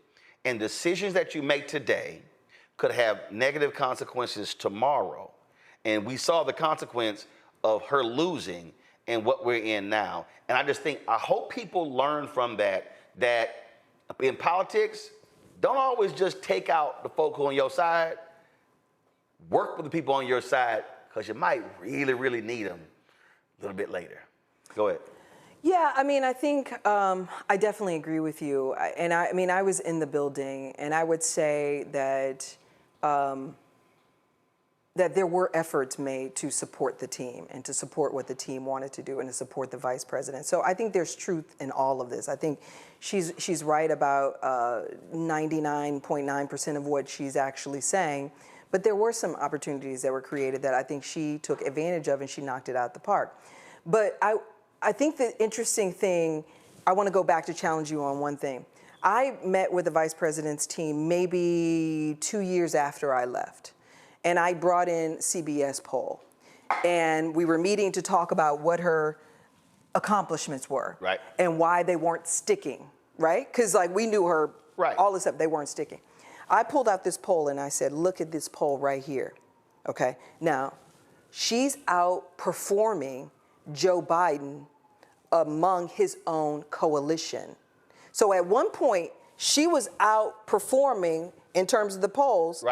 All those are base voters, everybody you need to run. So my point to the team was over-index on targeting these constituencies right now. Okay, in your own interest, over-index. So yeah, I mean, at one point the numbers did go down, but then she kicked into high gear. Well, especially, and what really flipped that was she writes about the Dobbs decision where she. And this was before Dobbs. She really. Yes, and this was actually before Dobbs, where okay, the first year was tough. Because Biden couldn't really do, he didn't really do a lot. No, it was, the first year was tough. Second year, she starts to get her footing. By the third year, she's smoking. And so my point is, you're already beating Joe Biden among his own coalition. Now, I don't know if they saw the same poll I did. I'm sure they did. That may have caused some more friction. But even by Who knows what? Even by that third year, yes, there were still people who were going to Joe Biden and say, drop her. Oh, no doubt. It was insane. Oh, no doubt. I think people weren't looking at the numbers, and they're not political me to understand what that actually meant. And my point to them was, you've got something you can cook with. Right. Do you know what I mean? To quote Donna Brazile, add a little grease to it, and this is going to hit, and this is going to hit. And that's when she started doing the college tours. Then Dobbs happened. She started traveling the country when she was going down to to Atlanta, meeting with rappers and other folks in that were key in those constituencies. So even when you got the 24, the economic tour, because even then, Biden still was not out there a lot. So once I won't say we got past COVID, but she was. So there was a lot of opportunity created there. Right. You had your own pool. Joe Biden was down, right? But I can tell you this here. I can definitely tell you, from January to June, the absolute struggle was with that campaign. Because that was also the absolute struggles with it. Was in terms of her visibility. It was the conversations that I was having with people, and the battle that was happening internally in terms of trying to do exactly what you're talking about. There were forces who did not want her doing those things. There were others who were saying, "What are you talking about? He's not moving to these places. Use her more. Have her out there talking media." So when she did the economic tour. That was like, okay, an 8-city thing was kind of there, but there were others who were really advocating for to go even harder, and it was this tension in the campaign. So you had a campaign tension, then you still had a West Wing VP tension that made no sense to me, because I'm like you need to win. Yeah, but it all goes back down to the same small set of people, both the West Wing and the campaign. And there was an extreme. You already named them. Unlike most, this was he had loyalists, and it was an extremely small cabal of folks who were driving. No, I'm laughing because I've been in this business 25 years, and it's been the same small cabal of folks for 25 years. I'm saying it's been the same small, making all the decisions and all the money. Extremely small. And we're controlling everything, and we've seen all this sort of stuff come out. Let me go to my panel, Rebecca. Sure. You first. Thank you so much for being on the show tonight. So, two-part question. Will Harris run again? And if so, how would she need to position herself to be successful through a very fraught and raucous Democratic Party primary? Yeah, I don't know the answer to that. I don't think anyone knows it. Excuse me. I'm sorry. I thought it was here. Forgive me. I don't know. All right, we got you. Okay, we got you. Okay, sorry. Forgive me. That used to be the old camera. Go right here. I don't think anyone knows the answer if she's going to run again. I think it gets back to what Roland said, whether or not it's a two-part book deal. I think if you ask me based on this particular book, does this suggest she's going to run again? My answer would be no. There's nothing, but also I don't know what I don't know about what's in the book. What I'm hearing from her team is that she's going to get into a lot of the details of the actual campaign, but really close out with the way forward. And so that's what I'm most curious about, is how she sort of characterizes and describes how do we move forward as a party, as a people, and as a nation. And then to me, that'll be some indication whether or not she's actually going to run. Charlie? And then in terms of... Sorry, you're two parts. Yeah, then in terms of positioning herself, I think the most important points, what matters most with her has always been the same, which is having validators out there talking about what she actually has done. And I would love to see her, she does, but own it even more. Like lean into what made her an exceptional leader in this particular book. Right. You get a second part. Is that what did you get? Yeah, no, I think I addressed it. You got both, Rebecca? Yep, she did. I think. Tyler, go right ahead. Yeah, thank you for joining. I had the honor of being a youth director at the DNC during the campaign, and got a chance to travel the country with the vice president. And I firsthand saw the incredible energy that young people had who wanted to volunteer and get involved, but many didn't know, as we are hearing, the behind the scenes dynamics that shaped the decision making and the strategy. What do you wish the public the public could better understand these internal dynamics that I think influence the outcome, and also Do you think this sets a blueprint for future vice presidents that may transition, midway through during campaigns? Yeah, I mean, I think that one of the biggest takeaways for me is this issue, this word that I mentioned earlier, which is agency. That, I think Shirley Chisholm said it best. You got to bring your own folding chair to the table. Any particular leader, but especially black leaders and especially black women, can't afford to be subjected to, or maybe a better way of characterizing it is being beholden to someone else's vision for themselves. There was a lot and a lot of opportunity that was created for the vice president, and I think my advice to any leader going forward is when the door is cracked, you kick it all the way open. That you don't wait for someone to give you permission, to allow you, to give you an assignment, to advocate for you. As much as you can, you've got to do it yourself. And I think that's my top takeaway for future leaders. What was the second part of your question? I'm sorry. Yeah, my second part would be, a future vice president that may experience the same thing. Yeah, I mean, honestly, I think she established an incredible blueprint. I think it started slow because we were in the middle of COVID, but once she got her sea legs, we were sort of out of spring training. She was out of spring training, and then she hit the ground running fast and hard. But I will say, I just don't think there's a blueprint. Can I just say there is one? Well, I'm saying a blueprint is also based upon the president and what that person also allows for you to do. So my argument, I'm glad you said that. My argument was always internally to the VP's team. He's not going to tell you no. Why would he ever tell the first woman and the first black person in that position no to anything you wanted? Push hard enough where if he says no, but you ask for you gone so hard. Look, damn it, I don't let you do this here. No to that. Okay. So the challenge for the leader is to know, if we're talking about blueprints, know what you want.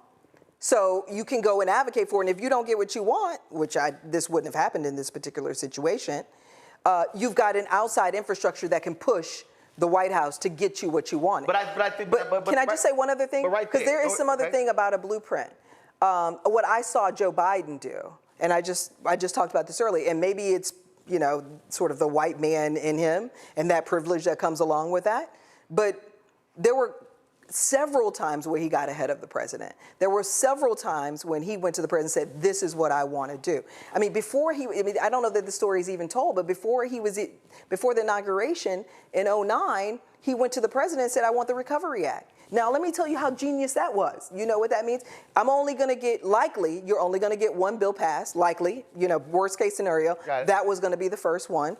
Why would he choose that one? Because that would enable him to go all around the country, write checks, purple states, blue states, districts, establish his own infrastructure. Right. So he was thinking long term about his own future. Now we also know that he asked for a lot. Obama let him do some stuff. And then Harry Reid was like, man, get his ass out of here. He messed with my negotiations. Absolutely. So that was a different deal. Yeah.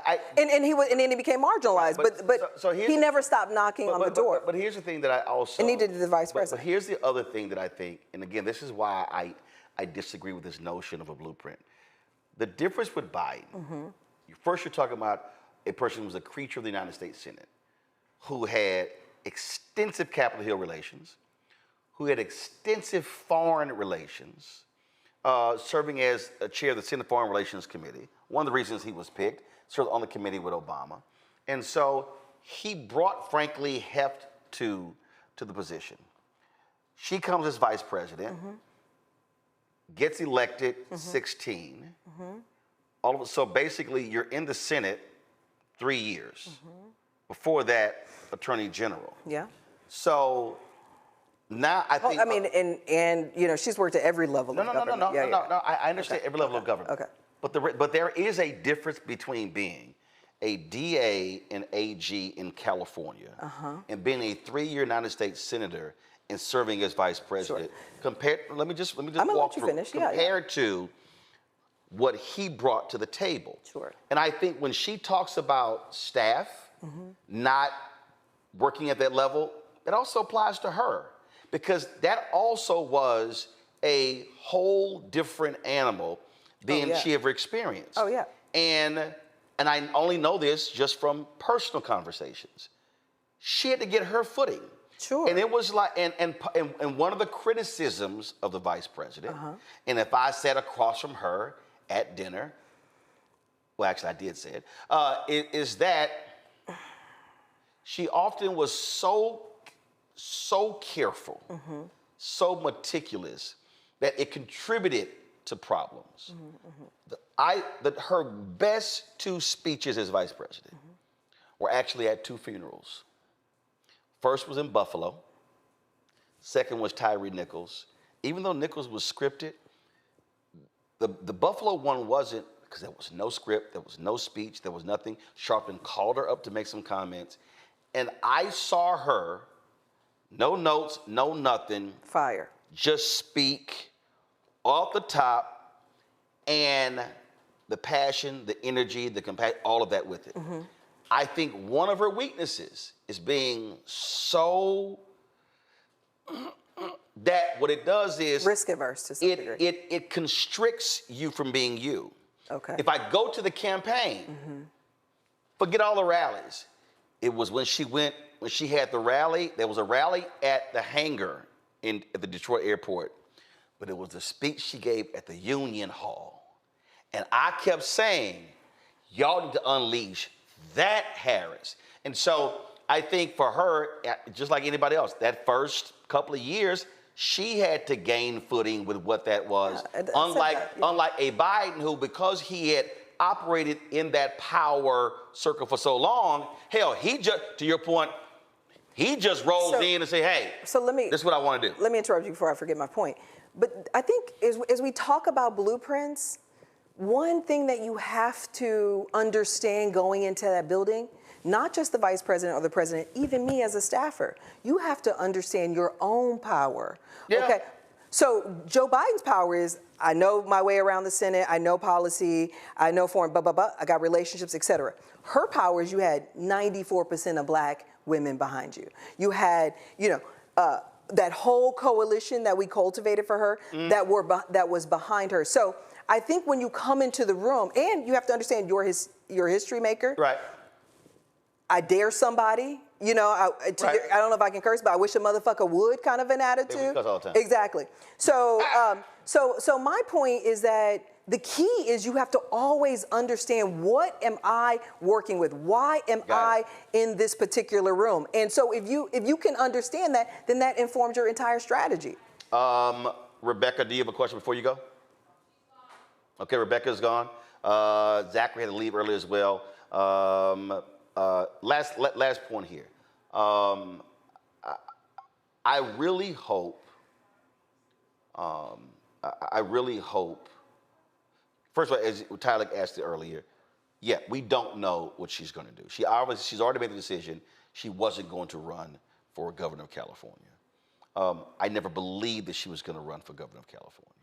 When people were asking me, I was like, guys, y'all don't understand. You don't understand what the personal toll of losing, of being on the personal toll of cusp. even being in office. Right. No. I mean, that's exhausting. She's been doing it since she was 30. Right. What I mean is, but being, I get all of that, but I'm talking about literally being on the cusp of being president of the United States, first woman president of the United States, but also losing to someone who's evil. And so I remember having conversations with people close to her and others. I was like, guys, I don't think for a second. I said, because you literally have to process, it's grief. People, I saw the stories of how she was in tears that night. I'm like, y'all understand, losing is not simple. Being on the cusp is not simple. You have to take some time.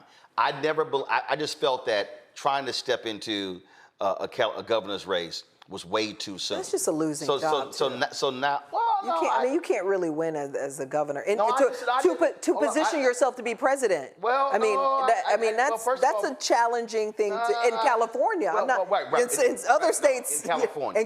We're talking about California. But the other piece is that if your intention was not to run for president one day, also making history as the first black female governor is also historic. But also, California is the fourth largest economy, and it is a perch by which you can still be part of the national conversation. But the point I'm making here is, I still believe there is a tremendous role that she can play. Absolutely. I believe that there's a wide open space.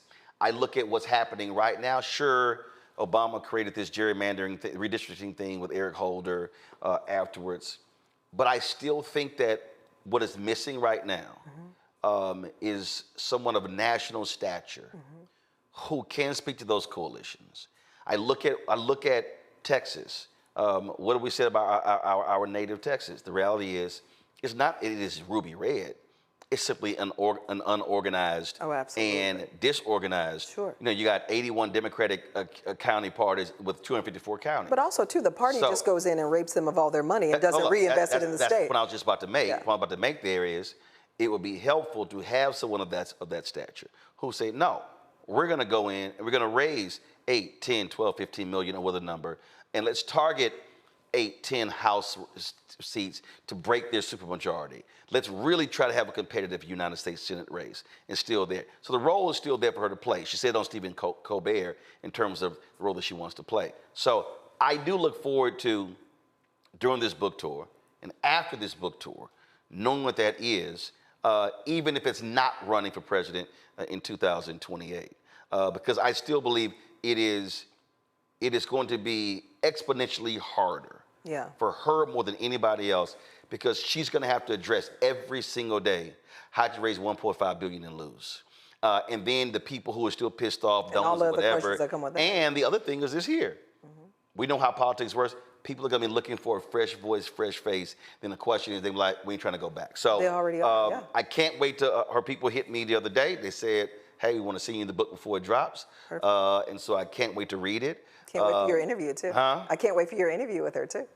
Yes, trust me, I've already had that conversation. I know you, and I know you have. with some folks as well. Of course. Like, gonna be sitting out with Roland. Of course. So we'll see how that happens. But I really do want people to read this excerpt, to read the book, to really understand that they may love the West Wing, they may love Scandal, they may love any of those political shows I watch, but ain't nothing like the real thing. Yeah, I mean, and I hope that, and I'm hearing from her team that she will, that it gets into some really constructive, productive points, because she was in a unique position as the first woman and the first black woman, and as a woman, a black woman that's trying to navigate the world and dealing with a lot of challenges that she's dealing with, I think she has an incredible opportunity to really get into some of those conversations that we've never elevated nationally. What does it mean to be the first in that particular role with that much power, that much pressure, and that much sort of adversity? How did you overcome that? And that's what I would love to see her talk about on the tour, because that's something that we can all take away, not just me, but my daughter and the next generation, on how we can all show up bigger, better, and more effectively in our roles and in the world. Last point I'll make here for the people who are watching and listening, why they need to understand also why black-owned media matters. It used to really piss me off to listen to people bitch and moan, radio show hosts, podcasters, writers, commentators, but how she wasn't interfacing with black leadership. And it used to piss me off because I said, y'all don't know how to check a Twitter feed? The reality is, and I ain't got no, she had way more meetings and discussions with black leadership. And when I say black leadership, she expanded the access of black leadership even more than Obama did. I think our first meeting was with the Black Chamber of Commerce. Right, but what I'm talking about, I'm talking. So it's broadening out with that leadership. We're not talking just civil rights leaders. Sure, that's what I'm talking about. Groups. Absolutely. I need people to understand it was, yes, Chambers of Commerce. Yes, it was D9. Yes, it was so broad. The problem was, and the point I'm getting to that I think people understand, the reason black-owned media is so important is because so much of that stuff no one knew. Because black-owned media is not in a position to be able to pay multiple White House correspondents or congressional correspondents, or to get it on Air Force or Two, to actually be on Air Force Two and be a part of the pool. And so there was, because even when she traveled, there were people she would meet with. I remember when she went to Detroit, they asked me to go be a part of the pool, and I hate being a part of the pool. I just despise being a part of the pool. I just hate it because of the constriction. And I remember when she finished speaking, they rushed us out, and we're in the van, and then she's meeting with a group of African Americans in there, and I'm telling her staff, why the fuck are we sitting out here in the van? Right, not with her, I'm like, don't you know there's a campaign going? Yeah. You want folks to know that is happening. And so it was, okay, damn, you're right. Okay, you're right. And that was a thing that I kept trying to get them to understand, what you have to show, what you have to say. But I need our people to understand there's so many things that we don't know is happening because white media ain't telling us. They ain't covering it. Well, and so why we need people to support black-owned media is because by having our folks in those places, we can tell those stories in real time and not when a book comes out 3, 4, 5 years later. And then if more of us were aware of those conversations, I think we wouldn't have had a lot of the BS that was being thrown out there, what she wasn't doing, we don't see her, and all sorts of stuff along those lines. Can I close on one note too? I think black-owned media is critically important, not just for a black member, for all members, for our community to have access to all of these people and what they're doing. But can I also add that black staff with authority is insanely essential in these places. And so we as a black collective should be advocating for asking questions about who the hell looks like me that's at the table, that has budget authority, that can go in and tell the president's team, stand down, we're not doing that, that can tell the vice president or any of these elected officials what's happening behind their back, protect their own interests. So that is critically important. And it's not just at the White House, it's at the Capitol as well. That's very important. And many of these, many members that look like us don't have those folks around them. More importantly, they're not also at the table advocating for going in, let's just pick because there are some black folks who they do hire who do not advocate for us. No, I mean, it's intentional to some degree. It's insanely intentional. But the point too is even if you're at the table, I need to know that you've got budget authority. Y'all people are hilarious. What happened? We need to see her shoes. I need to stop. Y'all need to stop. I don't know what the hell some people be talking about. Do you know how many times I get that? Do you understand? First of all, they don't understand. I see everything. Okay, and tell them what they look like. I actually see the shit. Y'all, they black. Calm down. See, they don't realize I monitor the chat while things are happening. So the book is 107 days, y'all. Vice President Kamala Harris, can't wait to drop again. They're going to be sending me a copy. Yes, I will read it because it's some other political books. I got them on the shelf. I ain't read them because I didn't give a damn. Ashley Etienne, we appreciate it. Thanks a bunch. Look forward to having you back. And now, what high school you went to in Houston? Clear Lake High School. What you mean? Is there any other? Is there any other Jack Yates? First of all, is there any other Jack? Is Clear Lake actually in Houston? No, y'all co-opted us because we got NASA. Y'all wouldn't let us not be in Houston. And y'all were broke, so y'all need that tax base. But yes, yours truly went to the Jack Yates High School. Everybody know that. Good to see you, fellow Houston. Everybody know that. Y'all, that's it for us. I appreciate it. Hey, tomorrow I'll be live from Dallas. Look forward to a bit broadcasting from there. But do me a favor, support the work that we do. Join our Bring the Funk fan club. I keep telling y'all, and I'm telling you, y'all have no idea in the moment that we're in why black-owned media is so critically important. Your support absolutely matters. If you want to give me a cash app, use the Stripe QR code. You see it right here on the screen. The goal is to raise $1 million between now and December 31st. With 20,000 of our fans contribute on average $50 each, we'll get there. We've already gotten, folks, $150,000 since last week. So the goal is raise another $850. PayPal, R. Martin Unfiltered, Venmo, RM Unfiltered, Zelle, Roland at RolandSMartin.com, Roland at RolandMartinUnfiltered.com. Checks and money order make up payable to Roland Martin Unfiltered, P.O. Box 57196, Washington, D.C. 2003 7-0196. Of course, you also want to support us by downloading the Black Star Network app, Apple phone, Android phone, Apple TV, Android TV, Roku, Amazon Fire TV, Xbox One, Samsung Smart TV. If you want to get our Black Star Network gear, go to shopblackstarnetwork.com. Of course, our shirts, don't blame me, I voted for the black woman. Yeah, we're talking about Kamala Harris. Get that, our most popular shirt. If you also want to support our black-owned products, do that as well. And go to shopblackstarnetwork.com and download the app. First of all, get my book, White Fear, How the Browning of America is Making White Folks Lose Their Minds. Available at bookstores nationwide. Get the audio version on Audible. And, of course, support the app Fanbase by downloading the app. And then, of course, if you want to invest in the Series A raise, go to startengine.com/fanbase. And I could not allow the day to go by. It was 1 year ago today. We lost the great Frankie Beverly. And so wanted to acknowledge that. Frankie was a dear friend, was an amazing brother. The music of Frankie Beverly Mays, absolutely iconic.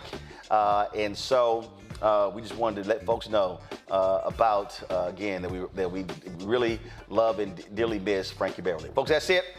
Yeah, you better walk in front of the camera. Yeah, you better walk in front. Folks, I'll see you tomorrow right here, Roland Martin Unfiltered on the Black Star Network. How